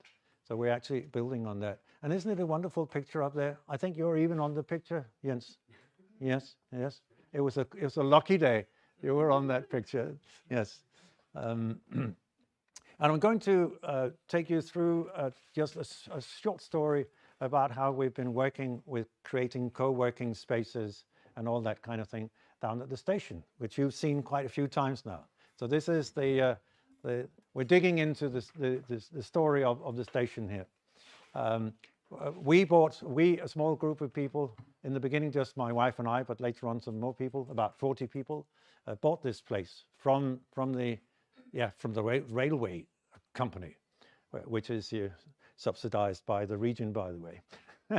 And it took them a while to decide that they didn't really want this building. It was quite clear they didn't want the building. It was falling to pieces. Everything was rotten there. And this was what it looked like after it had been cleared up. The nice man who lived there, and you talked about this yesterday, Nilla, who lived there, was a bit of a sort of a collector. And he had collected so much, but he had cleared up, he said. It was just for us to move into. So this is what it looked like when we started there, 12 years ago. And it ended up with a restored station which contains a lot of activities. And it might also be interesting for you to see what kind of funds would go into this kind of approach. And it probably reflects a lot of things that you do, but just for the example here, private funds, crowdfunding, 40 people putting some money into it. Realdania, the big national fund, in fact, but which is also a private fund, and the local action group, and masses of voluntary work. That's what it takes. And also, perhaps importantly here, a financial plan. How are we going to run this in the long run? And we've had this running now for 11 years, and it's made a profit right from the beginning. So that was good. It means that we can maintain the building. It can get painted and cleaned and all that kind of stuff, and we can actually heat it and so on. What we've got in it just now are the second-hand books. Torup, it's an association. 15 people handle the books there. I talked about that yesterday. Co-working spaces, farmers market, station common garden, the alternative transport, the repair cafe, and cider. All this within 156 square meters. So it's not a huge place, of course, but it's a nice example of what you do with lag money, because the lag money was very important. It was very important that this type of money actually went into this. Talking to Realdania, this big one over here, they were very interested in whether the local action group, in fact, was investing in this, because if there was no local interest, they were not interested either. So there's this intertwining of the three sources here, which is very important. This means that we can actually support startups and small companies and bigger companies. And the story just now is this one, that we've had a media group, they moved out, and in moved two other companies. One is this Norwegian one, automation of warehouses, and the other one is certification. Think of organic cotton, which is an American one. So right now there's Norwegian and American company, headquarters of those two in Denmark on the first floor of this tiny station. And the local cider man, whom you met yesterday, Adam down there. So this is a nice example of how you can support local development in that particular area, which of course is creating jobs, workplaces. That's what it's about. And right now, about 6 to 8 people are working in this very small place. Co-working spaces, I think, are also getting very important. I think we talked about that also, that the idea of working perhaps 2 days a week away from home, then closer to home, this sort of a mix between different workplaces, the flexibility that goes into that is highly trendy. We've been doing that for 10 years now, but now COVID caught up with that, didn't it? So now we are doing, a lot of us are doing this kind of thing. Yeah. But we've all kinds of experiences here with crowdfunding. We've done a lot of co-funding, crowdfunding, and so on. And all the way through, it's been civil society actually taking the lead here. So the school, which you've seen outside here, this common space, which is the assembly hall, the kindergarten, and many other things have been developed on the basis of local initiative. These are examples of civil society actually taking a lead. We didn't wait. The people in Eco Village, Tysekil 30 years ago, didn't wait for the other people to come along. They actually took action. So we have a long tradition to do that, and we'll build on that. One thing which is quite important for us is to include the fun side. There was a comment about that earlier. This is one example. When we have markets, we dress up, especially my lovely wife dresses up. This is her, and we have a theme for each and every market in that little square down there, close to the station. So we dress up as a flour bag, or we dress up as a carrot or a potato, or whatever it is that is the theme of the day. And then we sing a song at 12 o'clock, which is also a thematic song. Some people come just to sing, and they don't buy anything. They just come to sing along at 12 o'clock. And I'm saying this because these are small gimmicks. It makes it fun. It makes it peculiar, strange. And if people can remember something afterwards, they can remember there was a silly woman dressed up and we sang a song. They might not remember the carrots from the farmer's market, but they will remember that there was something special going on there. And this is behind all this. So I'm just showing you these wonderful pictures of my wonderful wife to remind us of that.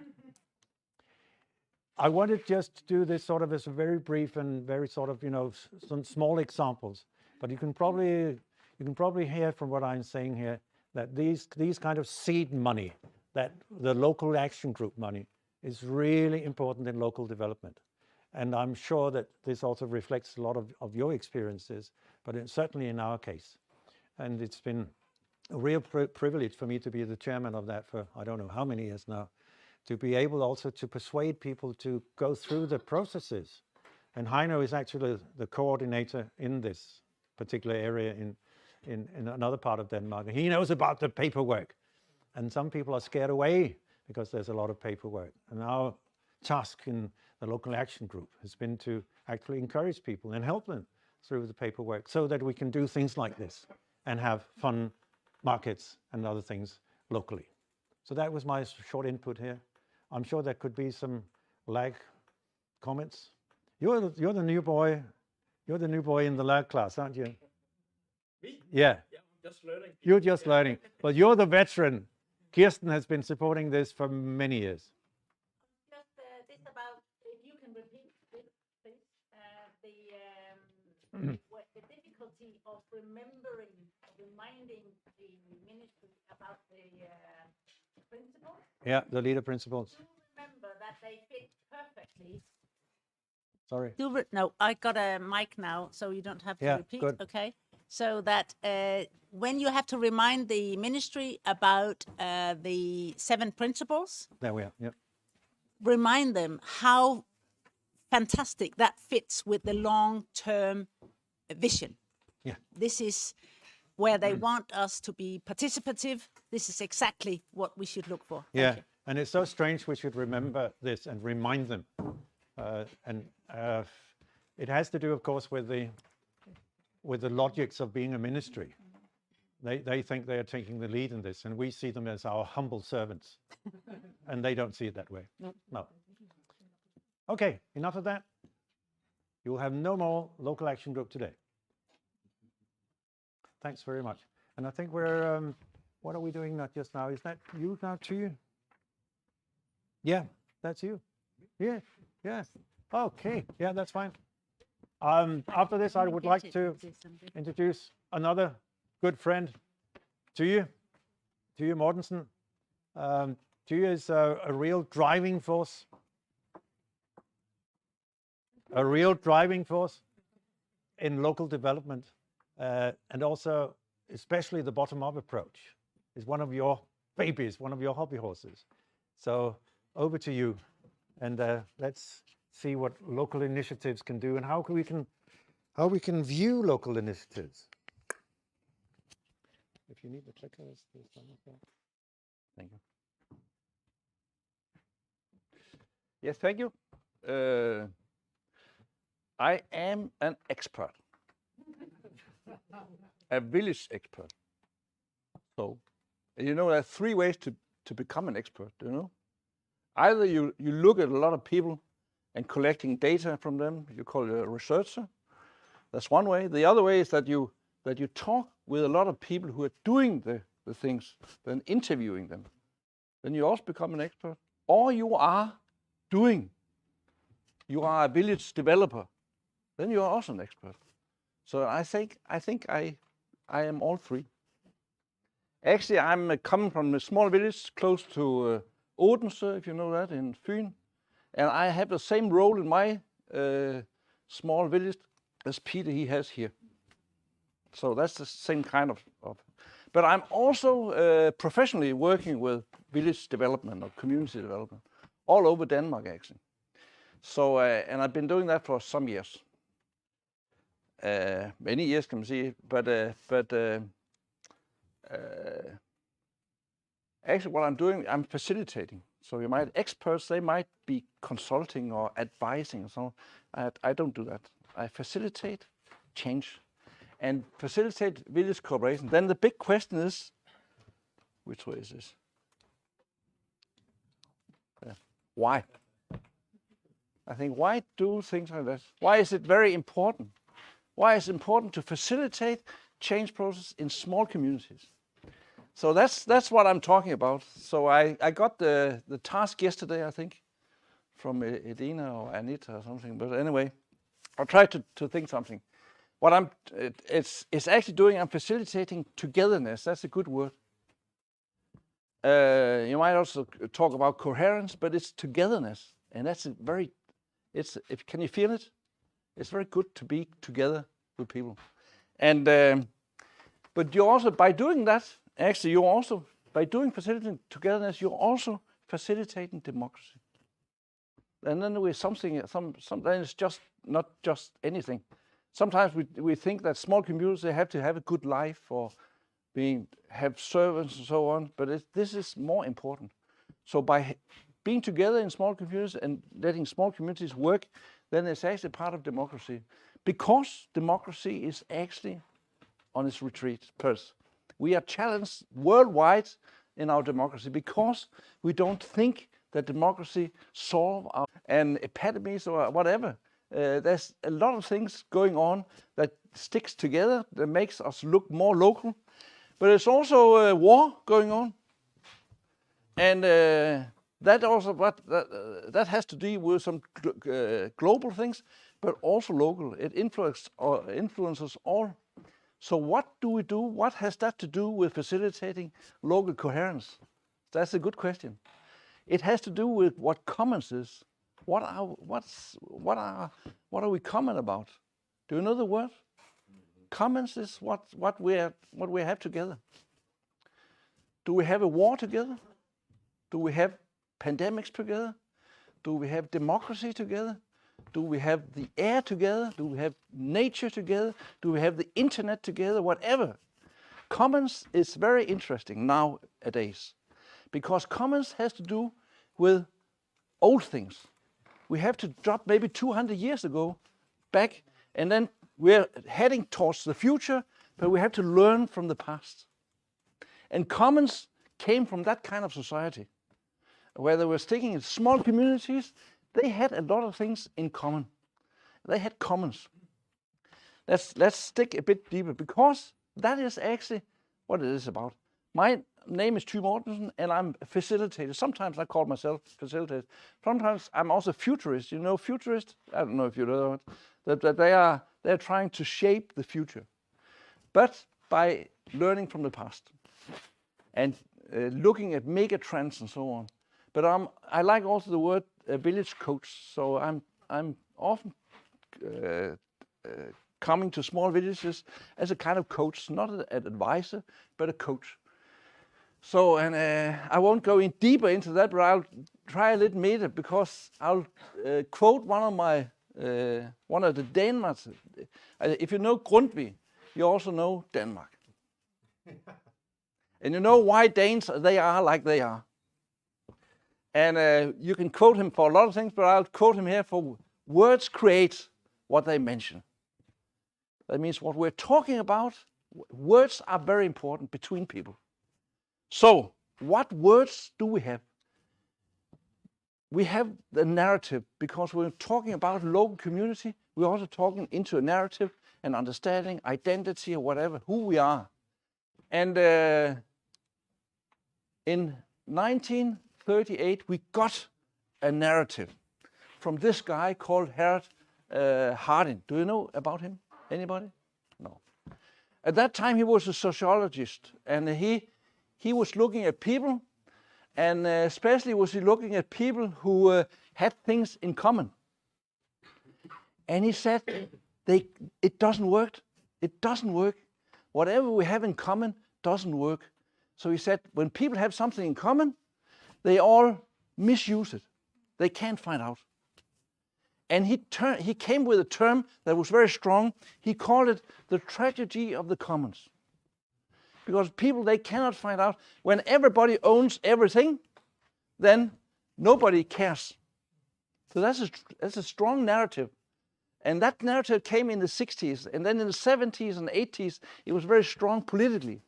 Do you know Ronald Reagan in the 70s? He was very fond of Harding. He said, we have to make private everything. All these socialistic things about commons and so, get out. It doesn't work. It doesn't work. We need to be privatizing and things. So it was a very strong narrative. And he said, when we have a common, that's a common, a commons in Fællet in Denmark, if you know. And everybody can use that land. They all misuse it. They put too much sheep on it for their own sense, so they get selfish. So he said, we need to do something. This about common doesn't work. It's a tragedy. So we need to enclosure. That means fence up, and then you have this piece, and you have that, and then it works. That means privatizing things. Then it works. And that's logic, of course.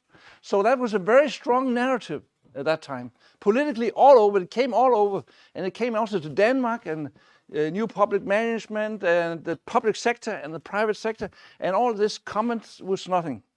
So problems was actually a problem. So he said, we have the markets, that's a good way, and we have the state, and they make legislation. That's also a good way. So everything else doesn't work. Profit, that's short term, and the other one is power. So that's the two tools, you might say, they're using there. Then we might say, what about a civil society? In Denmark, we have a strong civil society, actually, hopelessly, that's good. But what about that? Does anybody care about it? At that time, it minimized.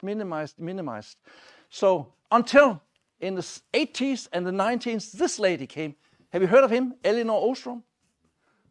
She was a sociologist studying commons all over the world. And she said, it's not true. It's not true.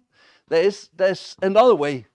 And she said, people, they can find out. And she wanted to show, and she showed, and she said, there's one big thing that's not profit, it's not power. There's one third thing that's more important. It's trust between people. And said, if you have trust between people, you can go another way. And she said, trustworthy local communities, they dare to do things together. And they can get it to work. Maybe sometimes private business, that works, or the state works, but this is actually even better. If this works, then it's more effective. People are getting ownership and so on, and you create a good society. So commons, he said, that is the solution. And that's another narrative. It's just a narrative. It's just words. But it means probably people, they started in the 19s and ongoing, this is more or less becoming a third way. And reclaiming the commons was the narrative. So we had to reclaim the commons, and that is at the moment actually becoming a mega trend, if you have it. And that pointed back to the local communities where we are working. So reclaiming the commons.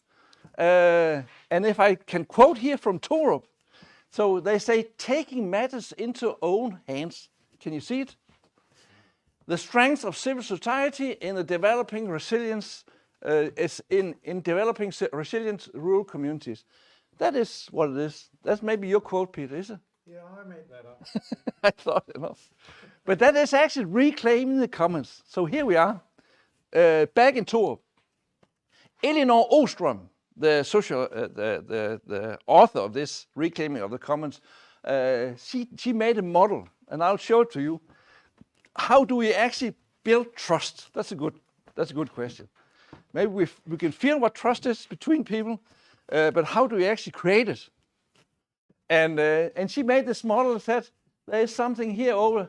You have to behave trustworthy. That means don't cheat and don't steal, don't be corrupt and so on. So you have to build that. You have to build relationships because that can control that up there. Then you have to make common rules. That means you have people sticking together and see what do we do here? What do we do with our commons? How do we use it and what rules are there? Because if there are no common rules, then the tragedy of the commons are realized.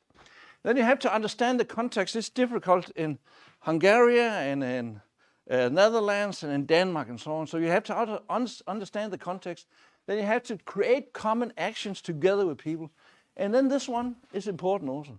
And then you have actually a model where 4 steps, you might say, that's her, by building trust and trustworthy communities. And that's actually mobilizing trustworthy communities, fixing this. This is where facilitation comes in. That's not advising people or telling them to do. That is facilitating them, using these things. And then you have to map the context, understand where you are, put your fingers in the ground. And then you have to facilitate these common actions together with people, that the words come out, that the speech comes, the dialogue and so on. And then organize this one. So this is something that's going on and on and on. And it's not strategy. We use the word strategy, and then we make a strategy, and then maybe 5 years later we make another strategy. No, this is culture. And it's much stronger. So forget about strategy, build culture with trust instead of. That's just what I'm saying. Because I'm working with communities, with volunteers. You cannot use strategies. Forget about it. If you make a strategy, only few people make a strategy and then they punch the other ones. You have to build the community. You have to build the trustworthy community. You have to build the culture. Because else strategies doesn't work. That's the last one. And I think that's actually a picture of Torup, more or less. That is Torup's thing down there. That was Torup's thing. In these old communities, they had different roles, and the roles were shifting every year. One was the older man, one was having the horse together and so on. And they were representing the whole community and talking about what to do with their commons. So that's back to the old times, then rethink it in the future. Thank you. Yeah.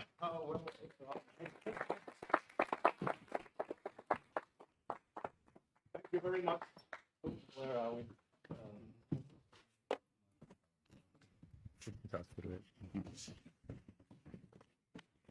That was an interesting comment, wasn't it?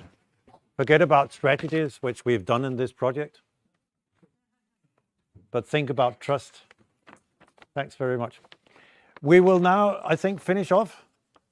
We will have what we've called a panel. I'm not sure how to organize this. Does it mean people on a seat here or something? Yes. Yeah. We would like to ask the speakers to sit in the middle. Yeah. And then let's just have a chat. Let's see more or less. Including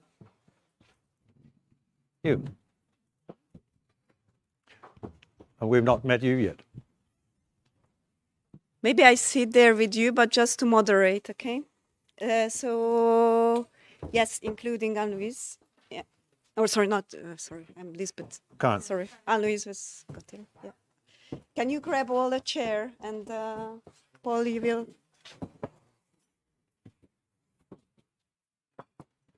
Should we turn?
We cover a whole Denmark and has about 140 member companies, and they are from like banks or small local initiatives like here from Torup or other places in Denmark. So we cover quite broadly and many different sectors, and we give legal advice to employees, and we try to make better conditions politically for cooperatives and social enterprises in Denmark.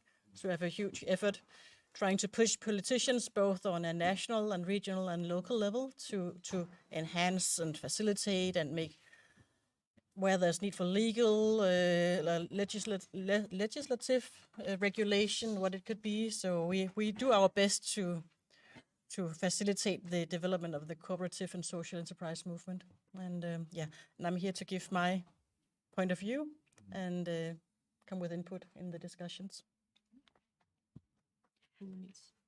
We will see. I would open it up because I don't think we should. Of course, I have some questions, but anyone wants to react? Oh, sorry, wants to react to what you heard, or questions to the different presentations?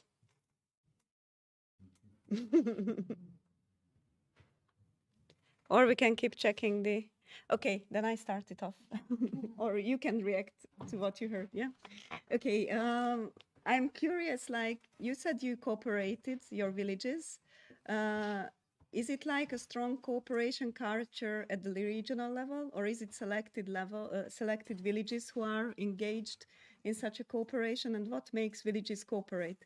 Because did I understand correctly, Kim? You were saying as well that that there was like. What did you? Maybe I didn't catch that argument when you said like don't dig a hole that you've been discussing, and Peter suggested not to build a new village there. So what was that about? And like how you can settle like which village is doing what and what makes a good village? Cooperation and trust. If we quote the last one, maybe. That's a nice and easy question, isn't it? You must remember that I'm a politician in this area at the moment. I'm not an employed. So when I push to Peter and say, could you build this village in another way, maybe using some other materials and so on, it's more my political way of pushing him, because I have no law or anything else that I can knock him down with. So it's more like we could do this together in another way. Maybe if I could inspire you to do it in another way, maybe it could be a good issue for Torup to go another way than they used to do when they built new areas of housing people. So it's more my political way into this that pushed me. Any other reactions, Peter? No? Yeah. Come. There was a question earlier on about how to have enough local employment, and actually I think one approach could be to look at the unemployed part of the employment, because there are quite a lot of people maybe not being able to work at the moment, but with some training or the right circumstances or the right framework, they are absolutely able to make a huge contribution. And in that case, social enterprises could be an approach. And I know many municipalities have a special approach to how to get more social enterprises developed in a community, because they have a great potential for employing people maybe with a disabled or a stress, how do you say, yeah, there can be a lot of diagnoses that can be hindering a full employment, but with special conditions and in a social enterprise, it's absolutely possible to get some more, going on there. Yeah.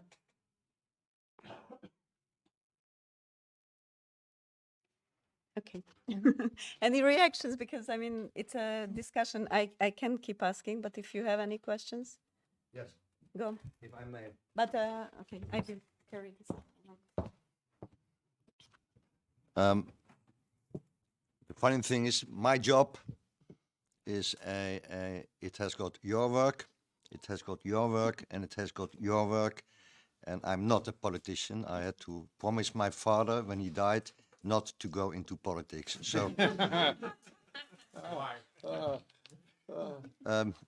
because in politics, lying always appears if you want it or not.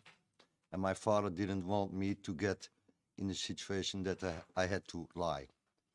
But the other three things, I'm involved in that. I worked for the NCR, the Dutch Corporation Council. We set up a smaller group for the smaller corporations, because the NCR only works with the bigger ones, the banks and all that. Well, the local stuff, that's clear. And what you are doing, I talked with quite a lot of people, and to most of the people I said, consultants are wrong. A good consultant doesn't give an advice. He facilitates you in thinking to make a decision yourself. And that's exactly what you tried to tell me, I think. Now my question, you also said strategy, forget it. And I hesitate to agree on that, because leader has had quite some impact in Europe.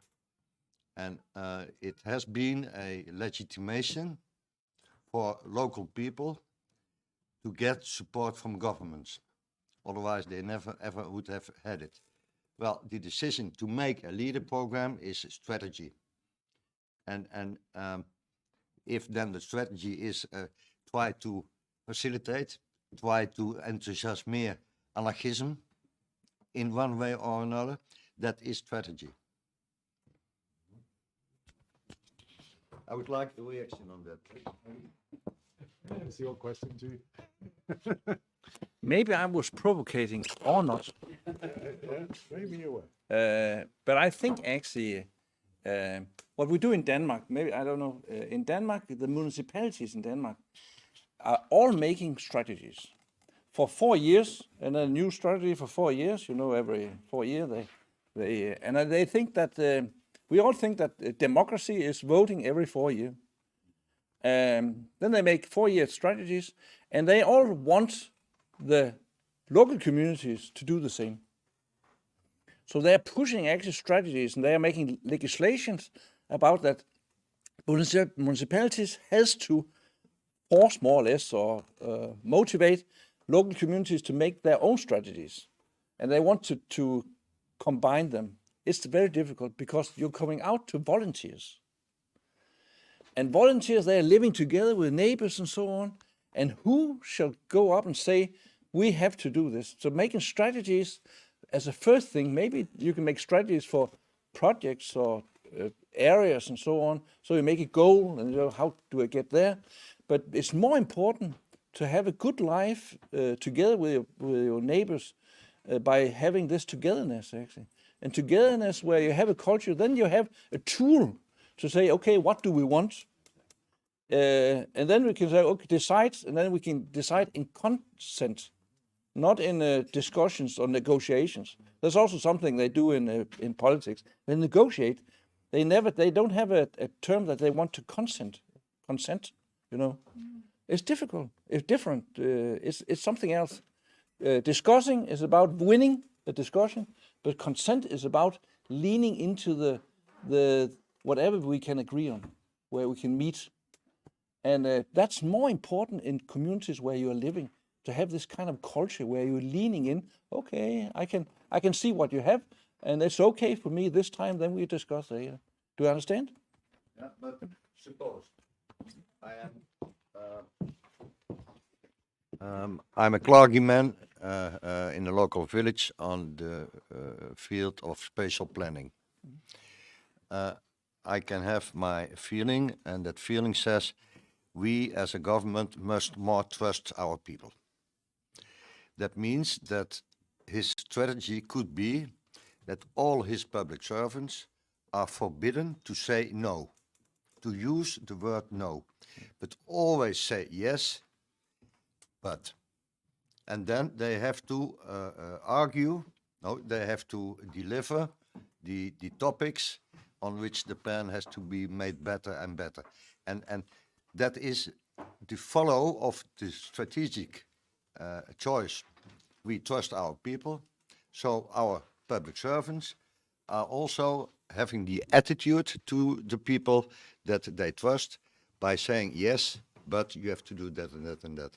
And that is, I think, that could be very useful. So the strategy is to forbid no. No, the strategy is to trust people. Okay. Okay. Agree then. Yeah, but maybe agree. But still, I have this about the government or so come. The government have to trust people. I think the people, they have to be trustworthy. Then it's not about trusting. You cannot say you have to trust people. That's something interpersonal. You cannot make a strategy on that. That's something you have to show, yeah. And then you are in a culture. You can also have a culture. I say normally if I come to a village for the first time, then I always listen how they're talking. And some villages you come to, they are talking, nothing works here.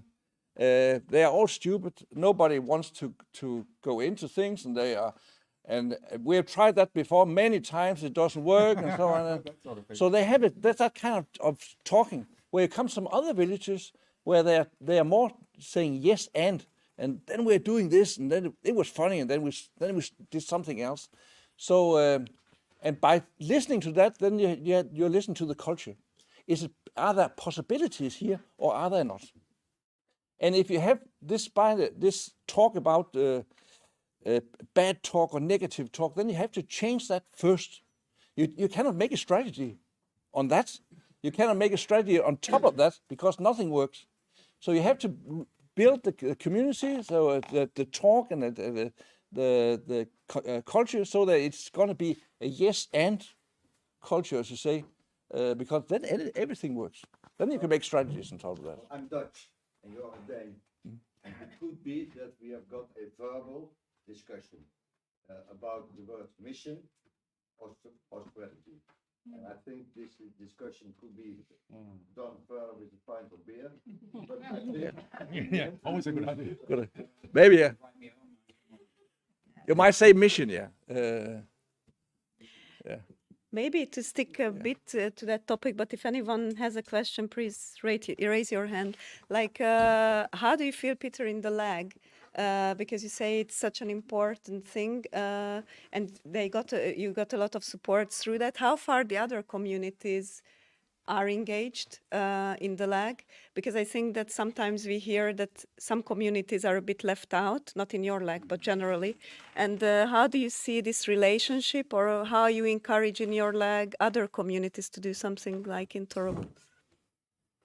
Yeah, the way we formulated our lag strategy 7 years ago was like a vision or a mission, if you like. That was the basic idea. So we didn't in fact make it very pointed, except for these basic concepts. That was the idea, which means that we can include much more different points of view as long as they, if you like, move in the same direction. Where sustainability is mentioned 21 times in our strategy, there was no mistake that this was the kind of vision that we had with it in that particular respect. So my comment would be that when we talk about strategies, it's very important that we have a long-term vision, we have a mission, what we're doing, but we don't use these strategies as, a sort of a ticking of boxes. It's much more open than that. And I think that's also what you're getting at. And I think perhaps also too, you're talking about the same here, because it's a culture of openness, if you like. And it's important that there is a direction in this, of course, but it's important to also include other points of view. So that would be my view there. And in terms of including different communities in my lag, did you hear that? In our lag, we covered 2 municipalities, and we have 15 different types of people on the board there, across a range of from hippies to right-wing everything. And it's really interesting to work on a consensus basis in this type of environment. And that is my mission as a chairman in this particular respect. So we really try to live what we're saying here, to include different points of view. And so far we've had consensus. I've been supporting 70 different projects over the last say 7 or 8 years, and it's interesting to see how we were able to include a range of different activities and also attitudes toward this. So that would be one of my answers to what you're saying. How far does this inclusion go? We try to live it as much as we can, also in the lag board. Okay. Any question? Yeah. Thanks.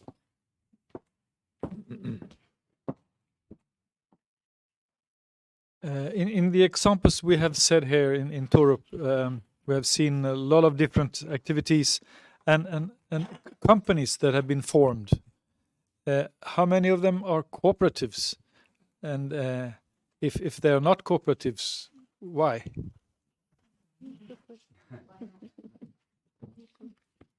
Now we're into the definition of a cooperative.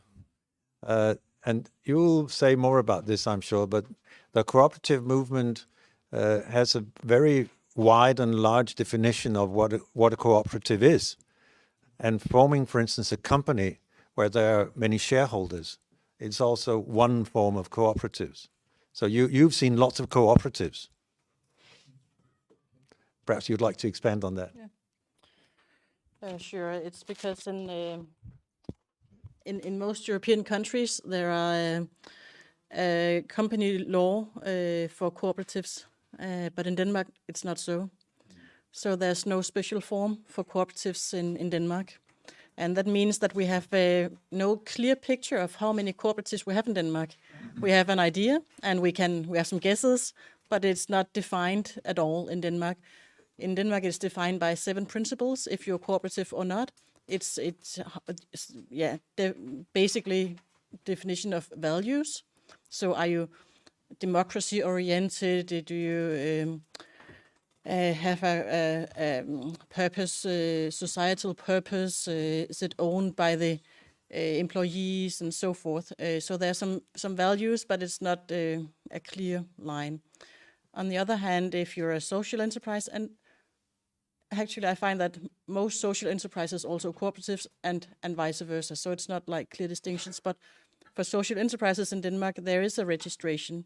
So you can be registered as a social enterprise if you live up to 5 criteria, and it's governed by the Ministry of Economic Affairs in Denmark. So there's a clear distinction there. You can look in a database and take, okay, social enterprises, how many are there in Denmark? But unfortunately, it's not that well governed. So there's a lot of, I wouldn't say fake registered enterprises, but they're not exactly what I would mean as a social enterprise. So that's not either. It's not good either. So we are in a state, in a situation in Denmark where you cannot really define it. But we're working on it. That's part of our job to push the agenda for getting more clear lines on this.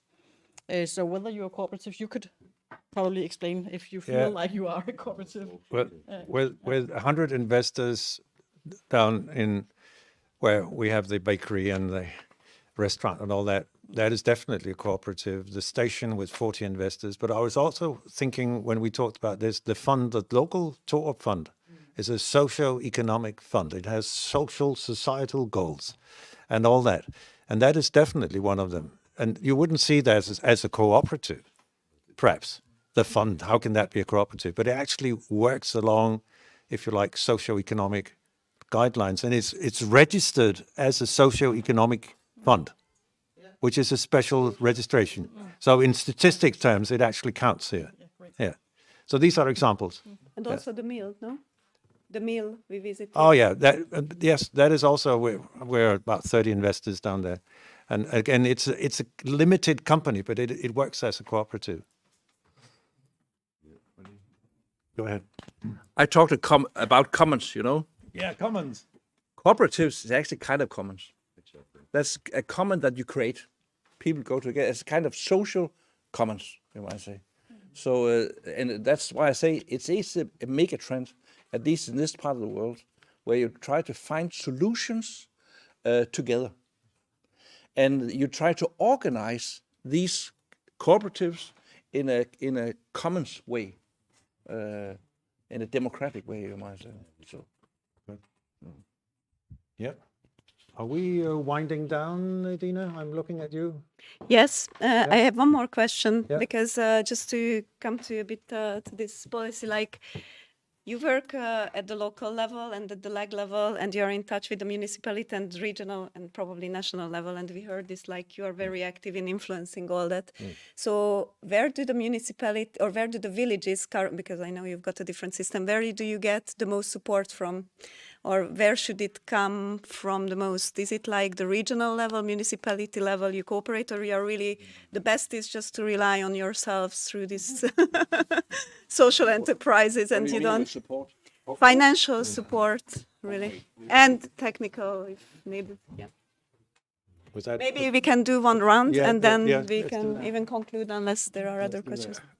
I don't think our administration in the region is at all looking down at Torup, or Torup is looking up at the administration in the region. But I think as a politician elected in this area, I know Torup, and I am fond of Torup, and I like to speak with Peter about Torup and subjects of cooperative way and things like that. Because as a politician, I can use it when I speak with people in some other villages and say, do you know there's a Torup and there's something going on up there? Maybe you can get inspired by going there. So as a politician, I'm very fond of Torup and all the other villages where there's something going on. But at an administration level, there's nothing. Financial support on a village level, traditionally there's from the state, there's some money. And then it's from LAG, there's some money. But then there's been a lot of money from municipalities to support. But it's changing at the moment.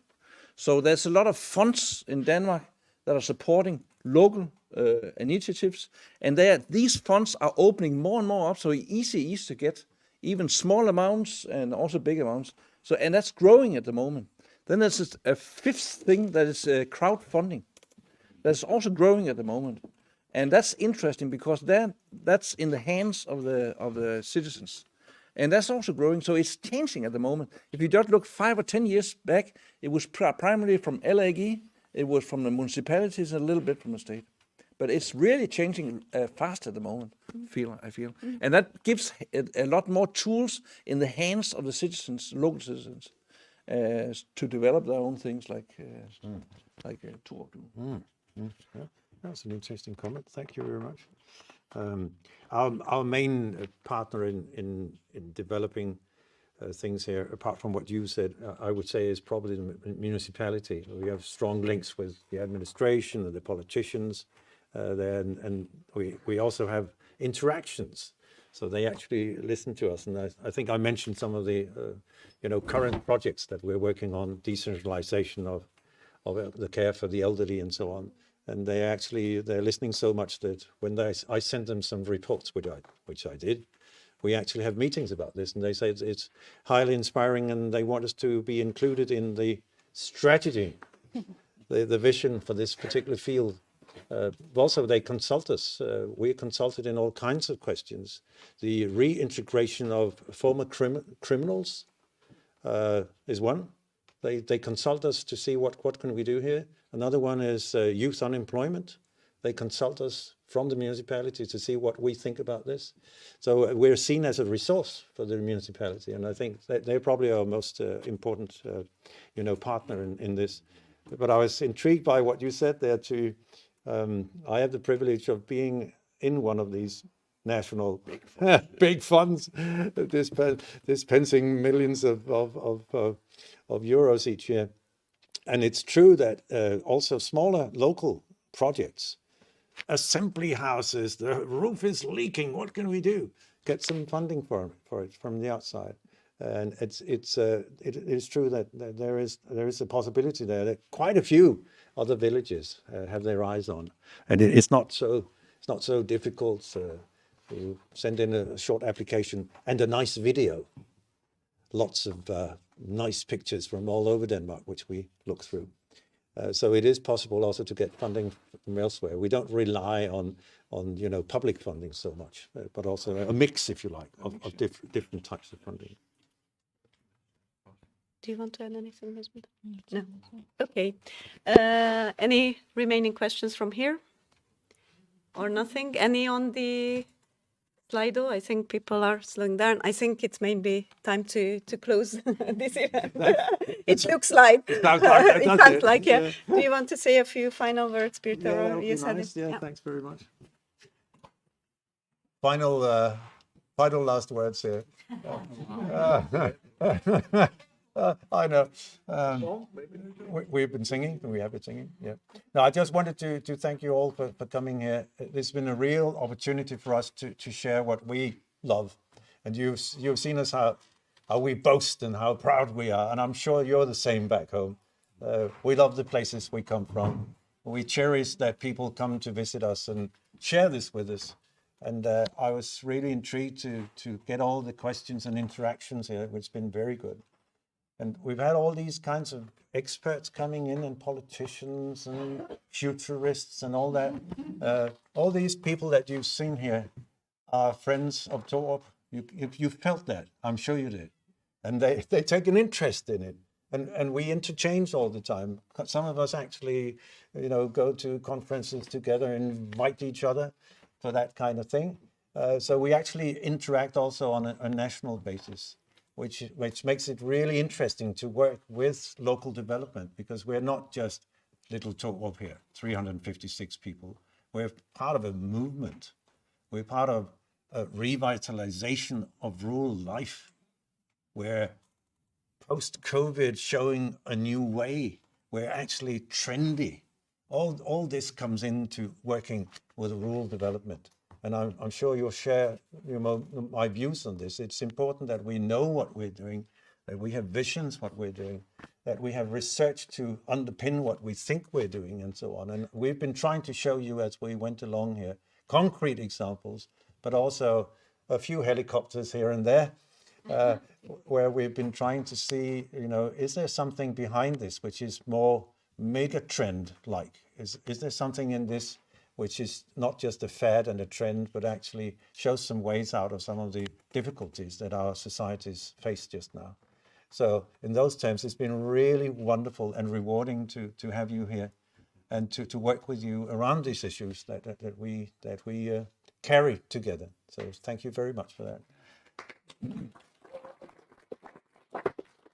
But also thanks to the E40 team, Edina and all the rest of you. We've had our difficulties as we went along, but I think that we didn't quite agree on the program. There were many other things we didn't agree on, but I think we managed to get here in the end, didn't we? And that was very nice to see, your support. It's been good to see that we actually managed to work together as well. And it's okay not to have exactly the same way of looking at things. We can actually get here when we do things together. Are you a bit stubborn? I'm a bit stubborn, but there are other people as well. Yeah. Yeah. So thank you very much for the cooperation. Yes, and I think we say goodbye to all of those who are online as well, and we will keep in touch with the Smart Rural activities. And I wanted to say the same thing, like, thank you, Peter, for hosting us. It's been inspiring for all of us, and thanks for the team, Catalina and all the others. So thank you very much, and enjoy the afternoon and safe travel back, those of you who are here, and the others, see you soon. Bye.